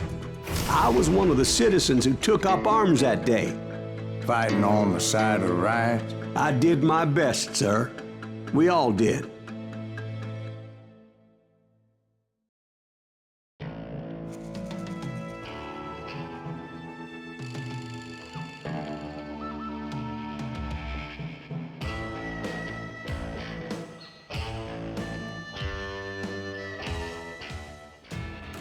It was early morning.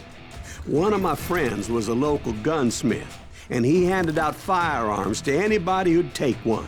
You see, the Daltons got it in their heads to rob 2 banks at the same time. 2 banks on the same damn street. Story was Bob Dalton's girl was always riding him about how he had no ambition. Well, the locals recognized the Daltons right off.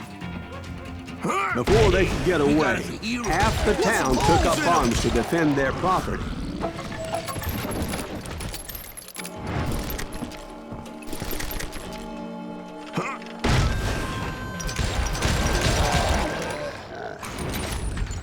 The brothers paid dearly for their stupidity, but everybody knows they had it coming. There's more to it than that. I read all about that day, so I know for a fact that it went down very differently. First of all, it was high noon. A posse of U.S. deputy marshals were on the rooftop across the street.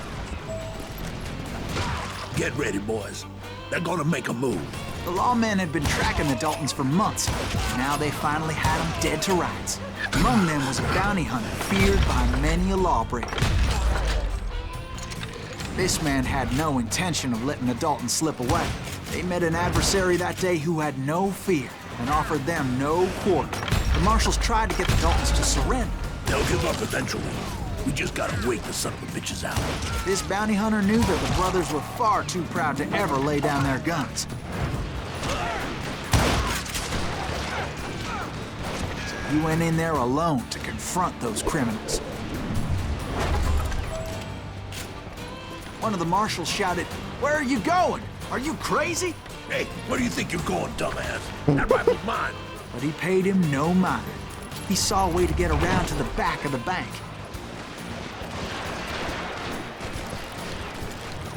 Then he figured out how to hit the Daltons from a direction they weren't expecting.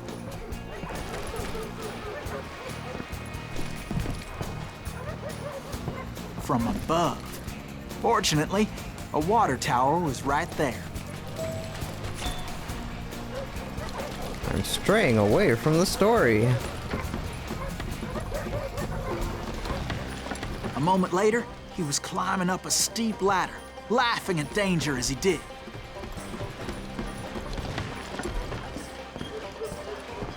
It was brave men like him who risked their lives to tame this wild country.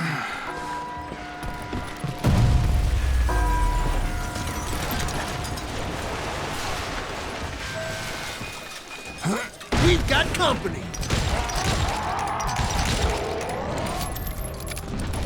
Heroic men like him, who did what other men couldn't, or wouldn't to make this country free. Like Jim Bowie and Davy Crockett, who died defending the Alamo. Is that Silas Greaves? Son of a bitch!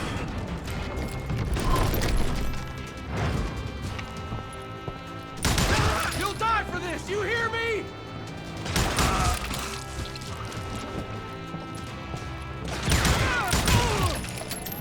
You can't hide from me.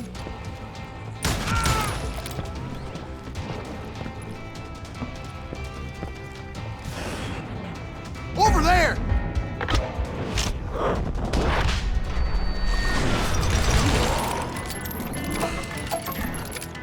That's Silas Greaves! What the hell? Blam! Blam! He came away victorious, taking down those thieving Daltons.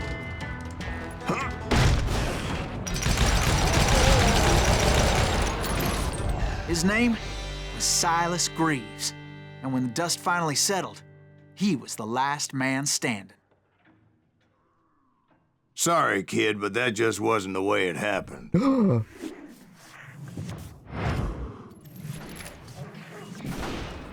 It was early evening, not high noon.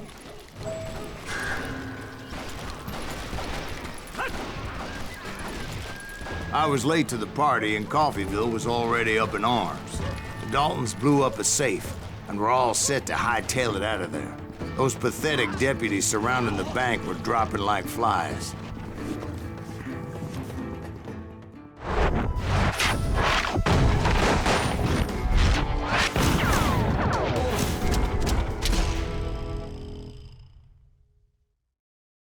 I had been tracking those jokers for months, waiting for them to do something reckless. And finally, they did. Those stupid bastards decided to rob 2 banks at the same time in the same town where everybody knew them. But they still had friends in Coffeyville.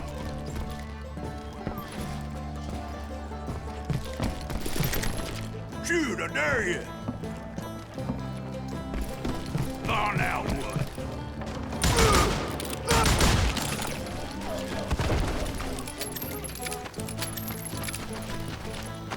Hey, you got us a hero.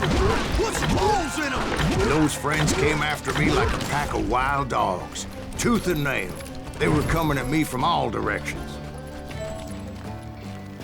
I caught sight of the Daltons running with the money and didn't want to lose them. Problem was, they knew the town better than I did. And to top it off, I found myself in the middle of another shootout entirely. Did the Daltons hole up in somebody's house?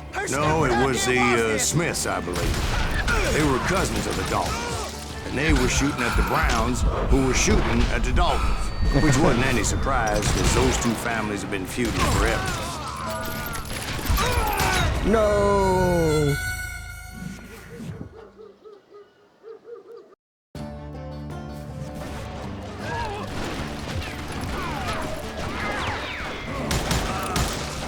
Get those boys! Shoot them down! They ain't getting away with this! Come on, we gotta get out of here! I think they know who we are! How stupid idea was this? And since the Joneses are related to the Browns, they shot at the Smiths, pissing off the Heimhoffers, whose daughter recently married a Smith. Well, bullets were flying every which way as all the old feuds in Kansas caught fire all at once. There was a hell of a lot of pissed off people in Coffeyville that day. But that's just the way life is sometimes. Shit happens.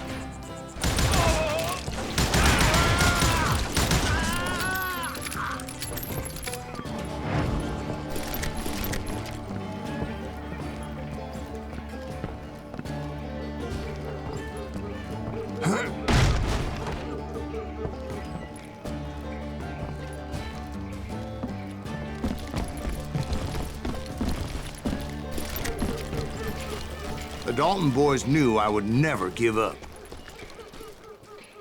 Those Daltons weren't the sharpest knives in the drawer, but they always stood together. They set a trap to slow me down and allow at least 2 of them to escape. Oh, the shit. 3rd brother stayed behind to plant me, just in case that trap of theirs didn't work.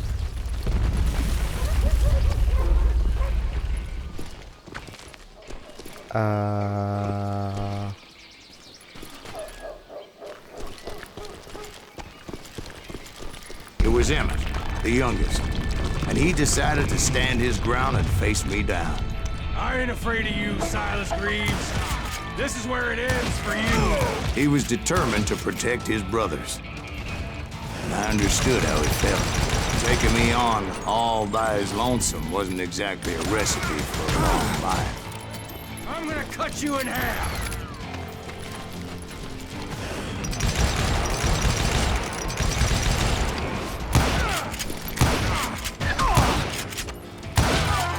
That was close. But Emmett Dalton survived the robbery in Coffeyville. He's the only Dalton who did.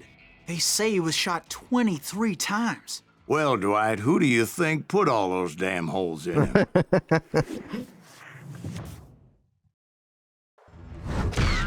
But I have to admit, that boy had grit. Okay, hang on. I need to feed the cats, so I will return.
doke.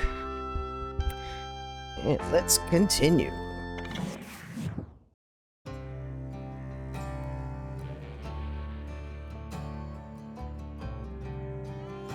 Although, looking at the time, I guess I may have probably enough for 1 or 2 more chapters.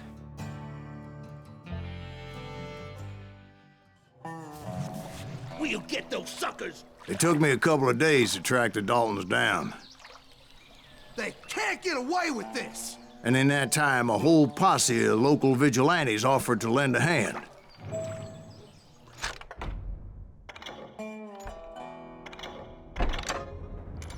Good track! It's just a very loud game.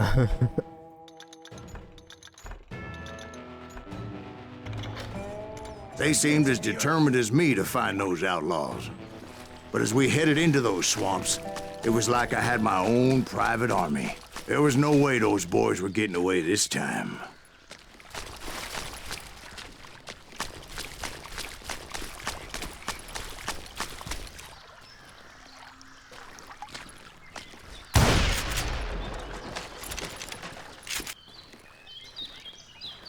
It was early fall, right? Beautiful time of year. At least you had the weather on your side. Not by my recollection. It was damp and foggy as hell. It was tough to stay on a true course, so we kept an eye out for landmarks.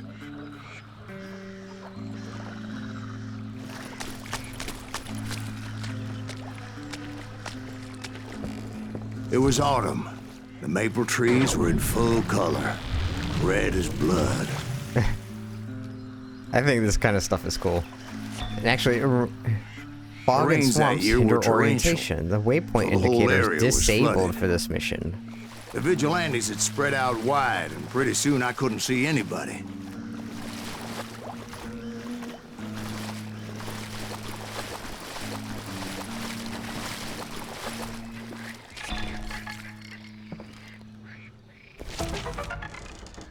Black Bart.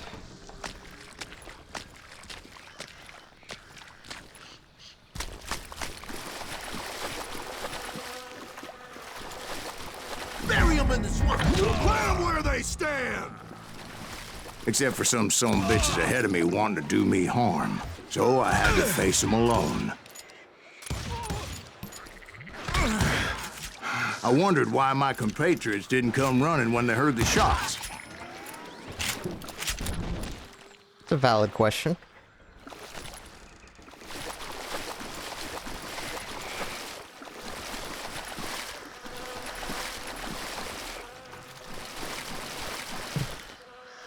So did you find the Daltons? Not yet, but I did have the questionable pleasure of meeting a few of their friends.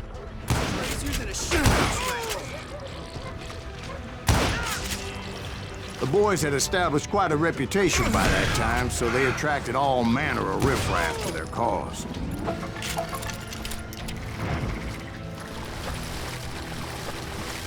Ready to meet your maker.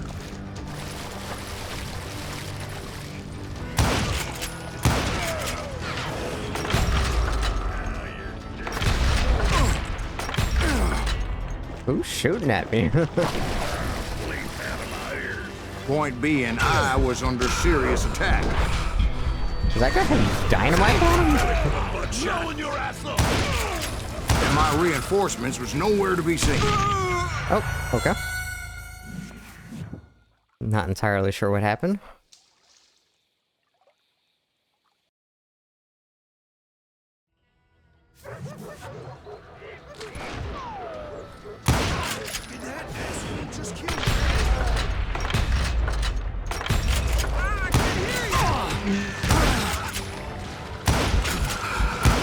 I love super missing against these guys.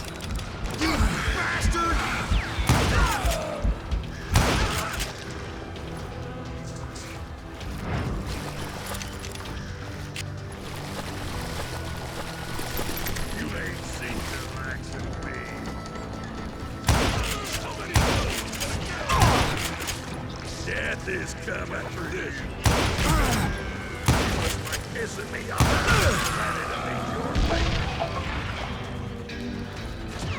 He's wounded.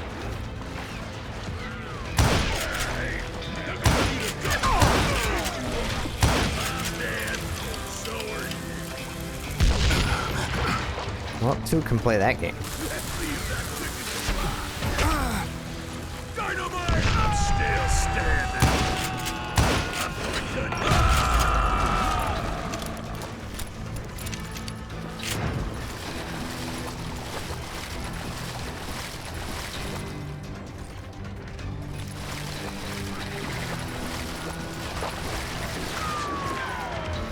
Bury him in the swamp.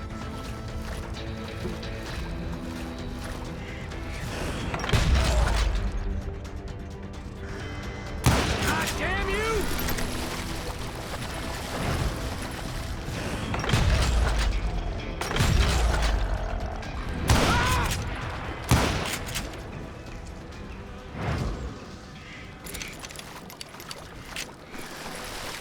I guess that guy must have died. I assume. But luckily, a barn materialized as if right before my eyes. I scrambled up top to get a better view.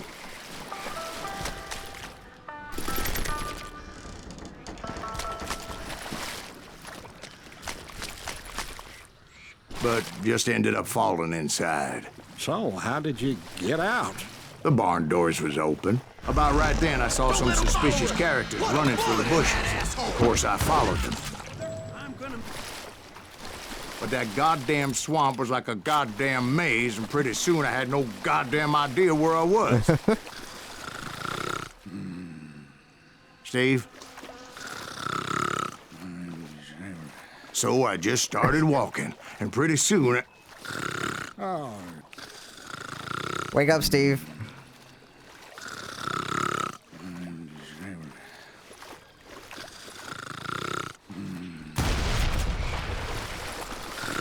Oh, Steve? Steve? Huh? Oh, no, I'm listening. Indians surrounded me from all sides. Indians?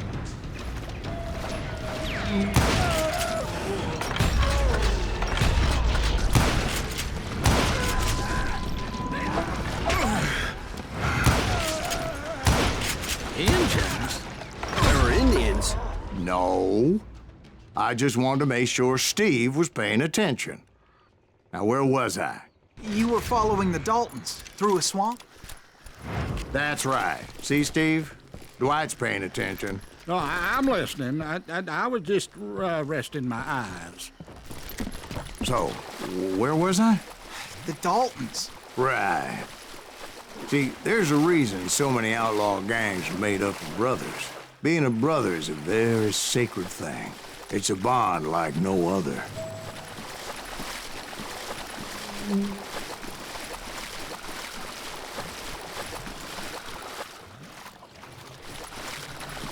Bounty hunters! Stop that, so man!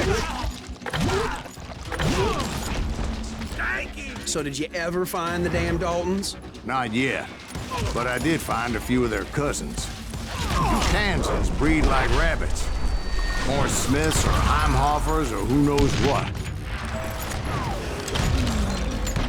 But hell, what's more important than family? I bet Ben knows what I'm talking about.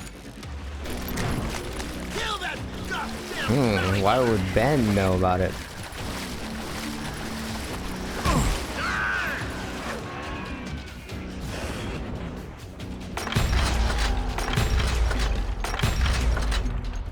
How am I not hitting this fucking guy? Kill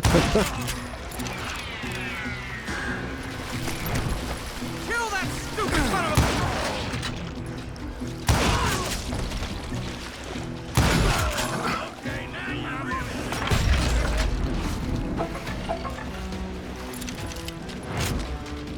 What are you gonna do?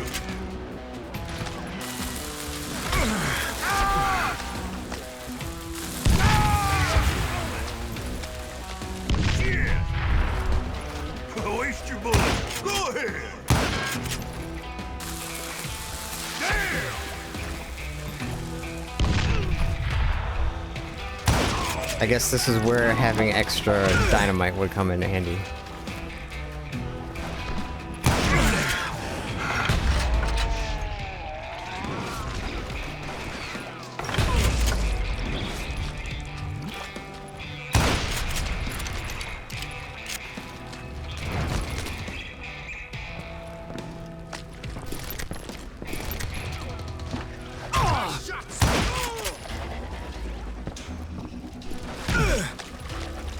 Oh shit.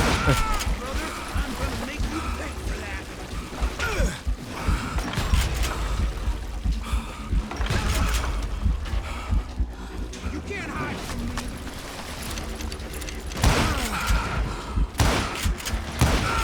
It's you or me.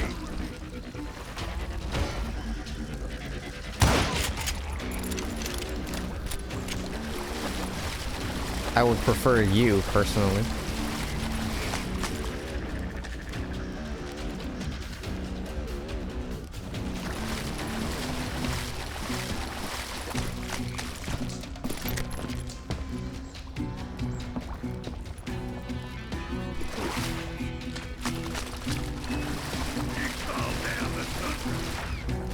I knew those Dalton boys were out there somewhere, standing together against anyone who would threaten them.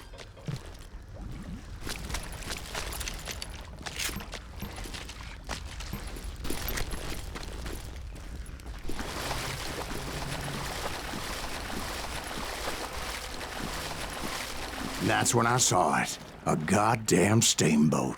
A steamboat in a swamp? Yeah, Steve, but this wasn't much more than a wreck, really. But how'd a damn steamboat end up in the swamps? Guess it floated off during the flood of '89. Now, was it a stern wheeler or a side wheeler? What? Does that really make a difference, Steve? It was a steamboat with a goddamn army on board.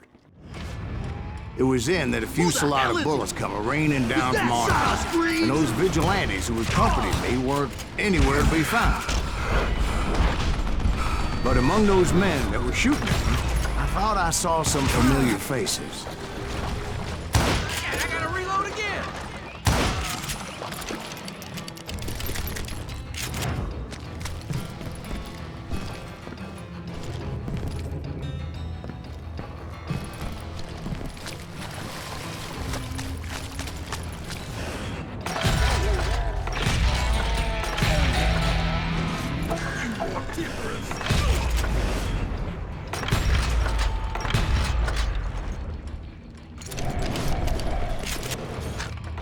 Okay, what were we going after next?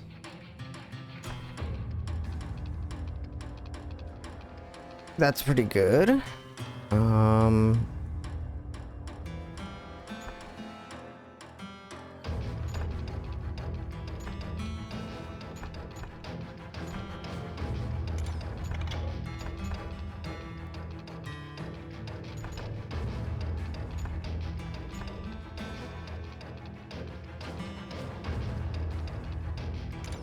Okay, let's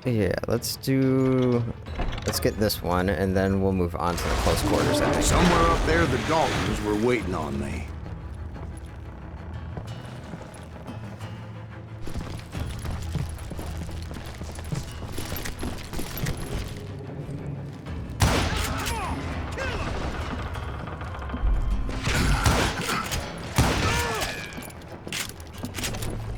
Sounds like you don't give up too easy. That's the kind of man I am, Ben. I set out to do something. I do it. Surrender just ain't in my nature. Plus, I'm stubborn as hell.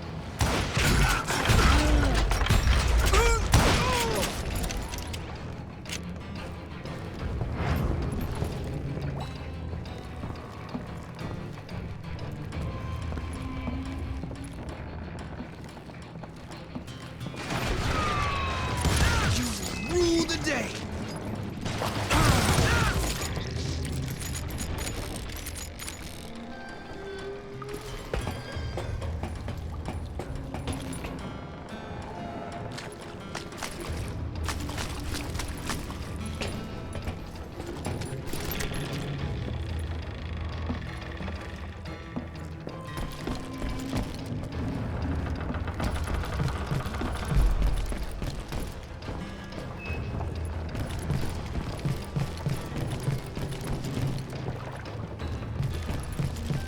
Right about then, much to my relief, the vigilantes finally arrived. Their leader motioned at a cabin in the middle of the top deck, pointing me directly at the Daltons. I finally had them, after months of dogged pursuit.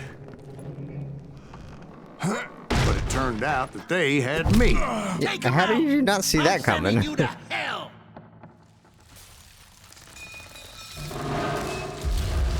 The Daltons had played Not me so like a tough fiddle. after all, is it? Apparently, the vigilantes were on their damn payroll. They didn't just want to shoot me. They wanted to burn me alive. But finding my way out of a burning labyrinth proved to be quite a challenge. It was a riverboat, right? I mean, it's not like it was a goddamn ocean liner. Well, yeah, but I was in a Did you fight. hear about that ship that's gonna launch next year? Largest one in the world. You're well, talking about the Titanic. If you ask me, it's too blessed big. I don't think it'll even float. So anyway, Don't be stupid, Steve. They know what they're doing. They say that the Titanic is unsinkable. oh God, But getting back to that steamboat, how'd you get off it, Mr. Greaves? I took in a lot of smoke that day, so I admit my recollection might be a bit hazy. But somehow I managed to finally disembark. I was coughing up smoke and pretty damn pissed. I was done playing games with those boys. It was time to settle this once and for all.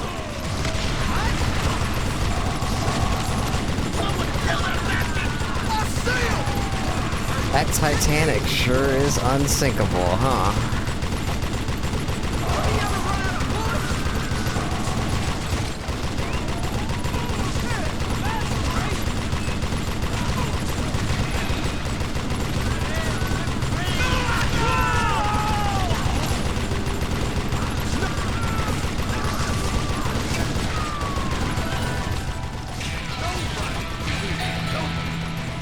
Bob and Grat weren't about to come at me one at a time. They were in this together. Two brothers side by side, Oh, shit. determined to take me down. Confident that this time the odds were on their side. I can barely handle one guy.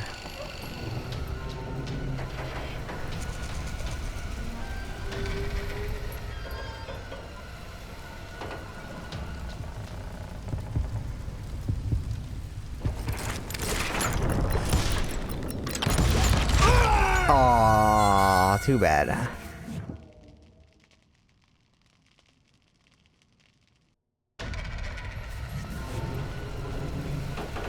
I need the cheats for this.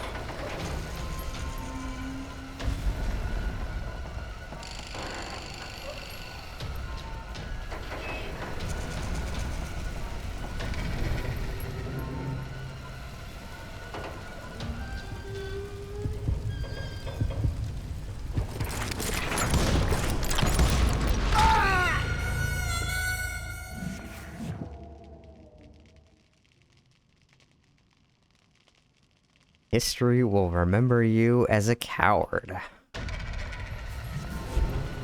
Won't matter too much if I'm dead.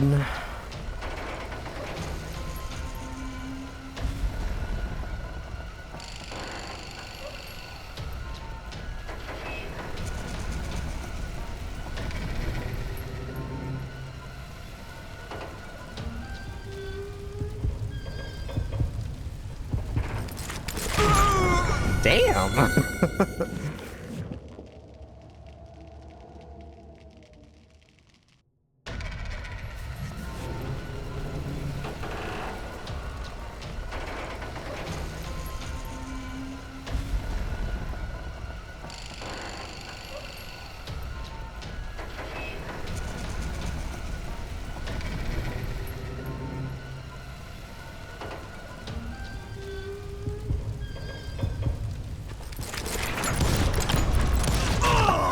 Shit. The holster's even cheating by giving me like super speed, and I still can't do it. Two brothers side by side, determined to take me down. Yeah, I know. Confident that this time the odds were on their side. I'm fucking trying, bro.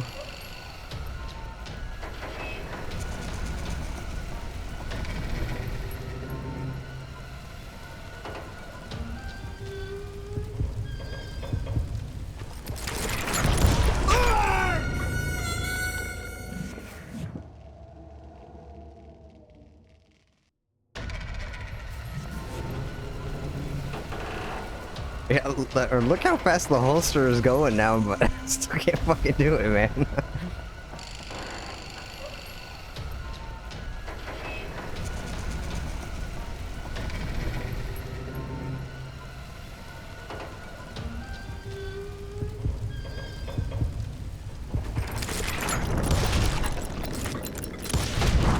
They got it wrong. A sad end for those two. If they'd only known that Emmett was still alive despite his wounds.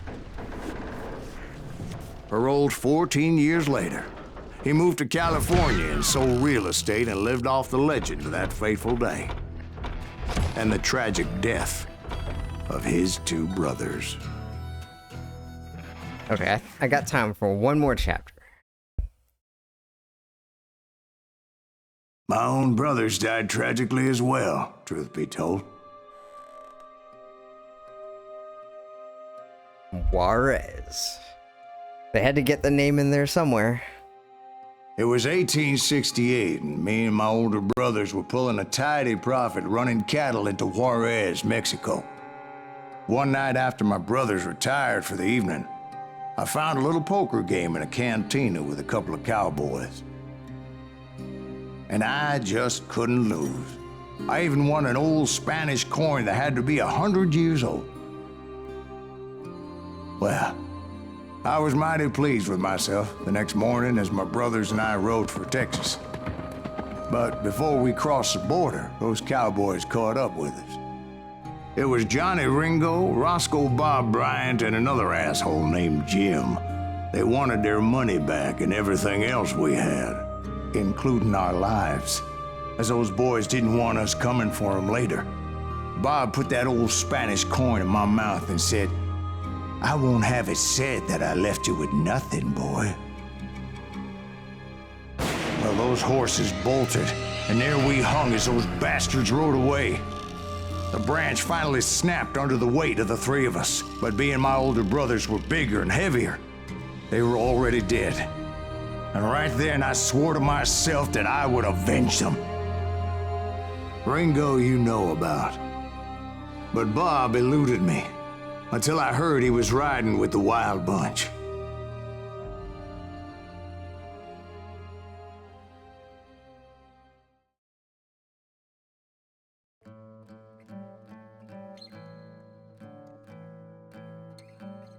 Not so great train robbery.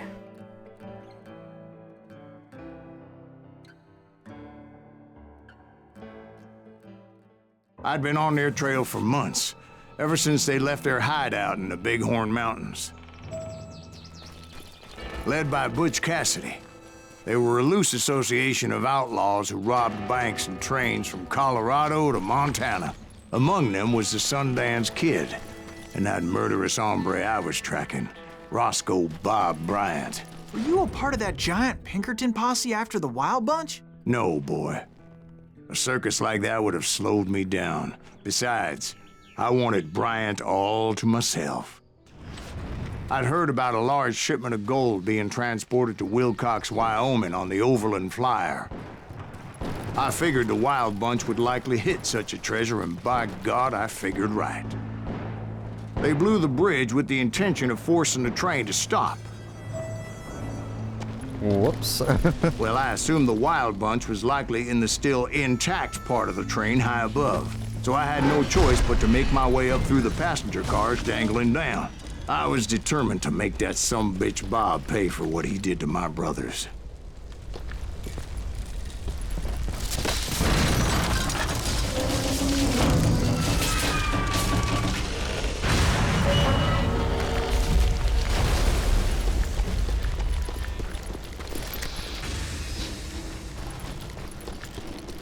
Ears are still ringing from blowing up that bridge.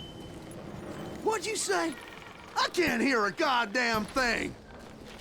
Well, I made my way off unscathed. I came upon a few members of the gang and had no choice but to dispatch them. From there, I had to negotiate an even more precarious route. But first, I would need to get my ass out of there.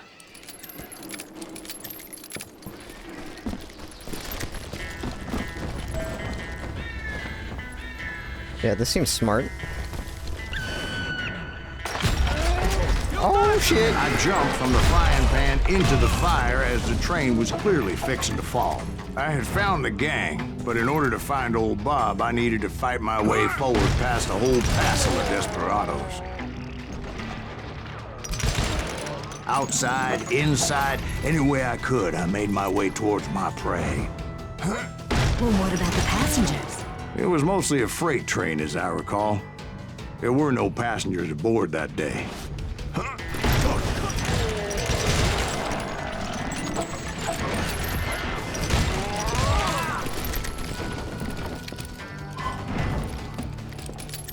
As I mentioned before, I am not fond of heights. But I was too busy dodging bullets to worry about falling to my death. Well, now I'm worried about it. Odds were I was likely to die that day anyway. So I was determined to take down as many of those bastards as I could.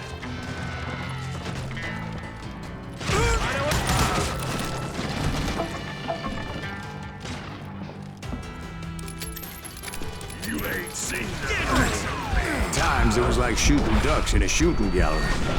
The only difference is these damn ducks shot back.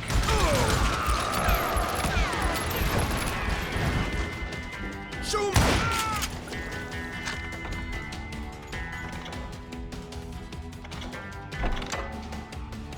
Okay, and then spot enemies beyond field of view. Dynamite.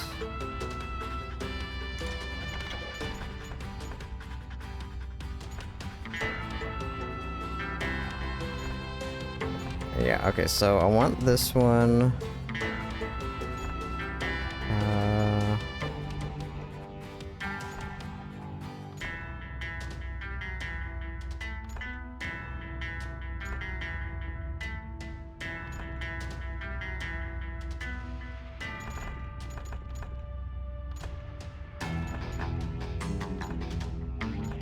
I guess, and then that one?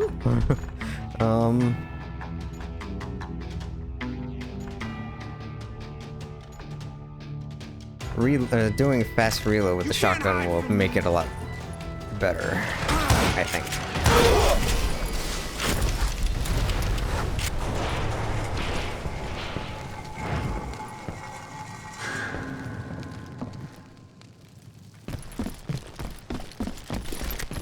Because unfortunately, this was not the era when pump-action shotguns existed.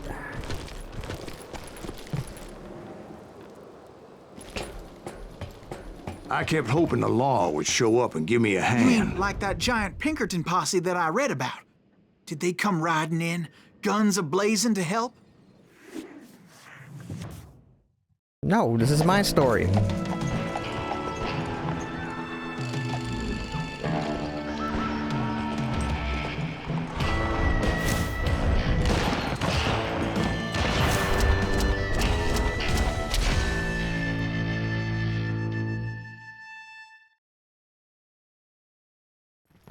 Help?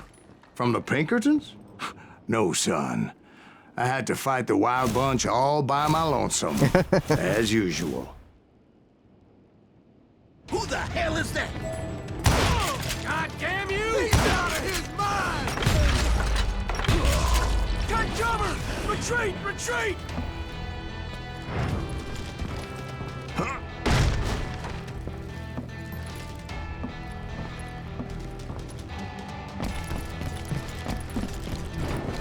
He's killing everybody! They'll kill us all! Run!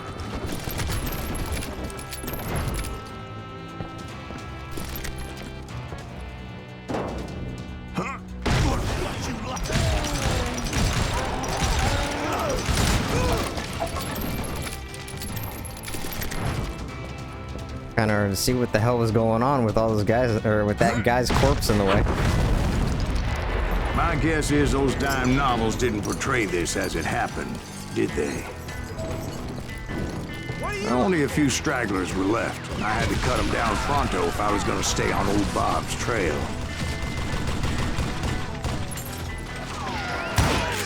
Just snapped out his eye! Christ! No amount of gold is worth this! If you want to live! That was too damn close. Cut you in two.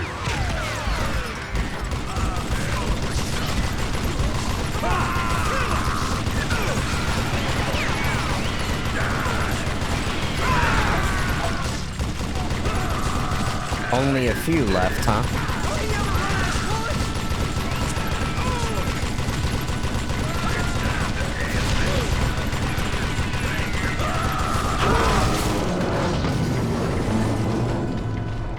Once I silenced all those guns, I went searching for my nemesis, determined to finally have my justice. But the only survivor who welcomed me was George Flat-Nose Curry. Who was he? The fastest gun in the gang. Right after Sundance, I mean. And Kid Curry, and maybe Elsie Lay. Though some folks might dispute that.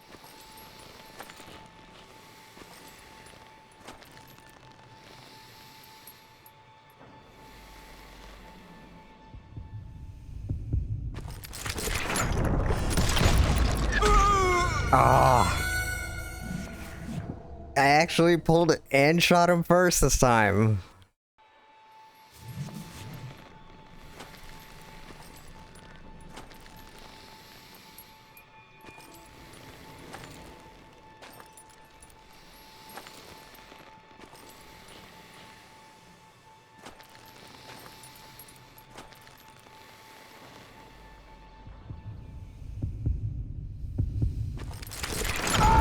Damn!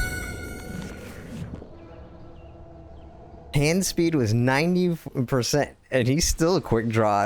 Your reaction time was 0.2 seconds. That dude nailed me.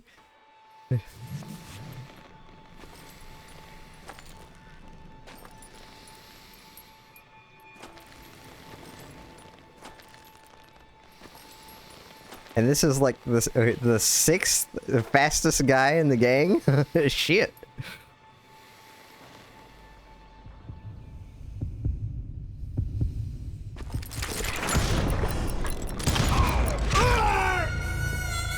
Okay.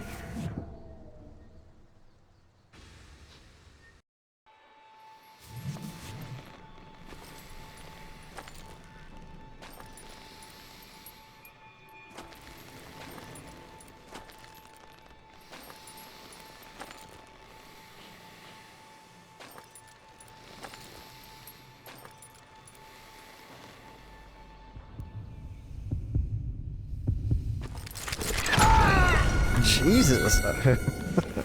What is going on here? My hand speed was 100%. And somehow my reaction time was actually 0.1 seconds. The fastest gun in the gang. Right after Sundance, I mean. And Kid Curry. And maybe Elsie Lay. Though some folks might dispute that. Oh, sorry, the 4th fastest.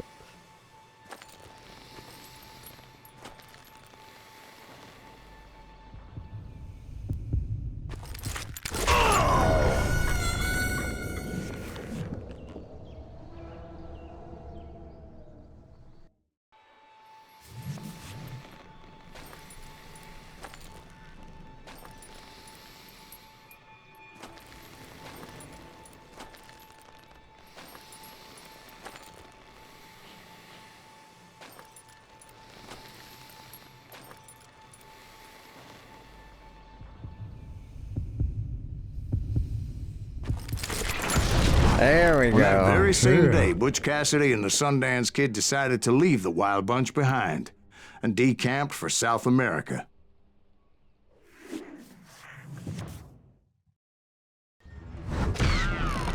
They ended up living down there for many years, but I'm sure you already know all about that.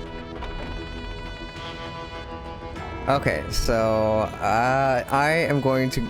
I don't think I can just leave right now. So I think we'll have to start the next chapter and then exit out from here. Let's see how this works. 1:30 to hell, huh?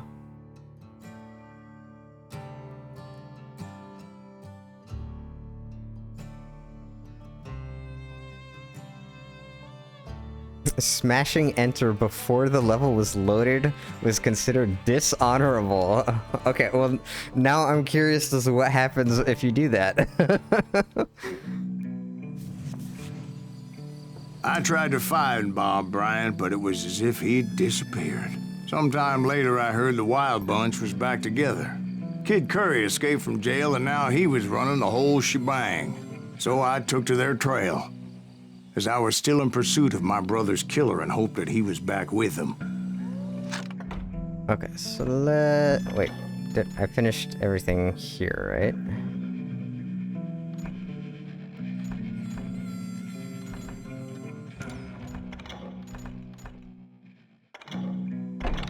Okay, so...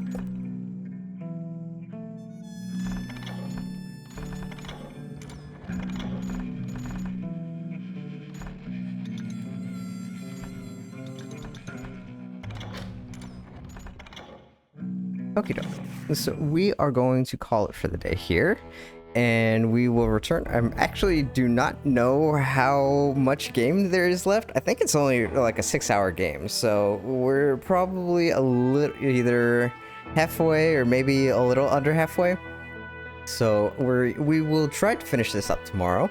Thanks for watching and tuning in, and we will be back for more Call of Juarez Gunslinger. Thanks to everybody for watching, and I'll see you later.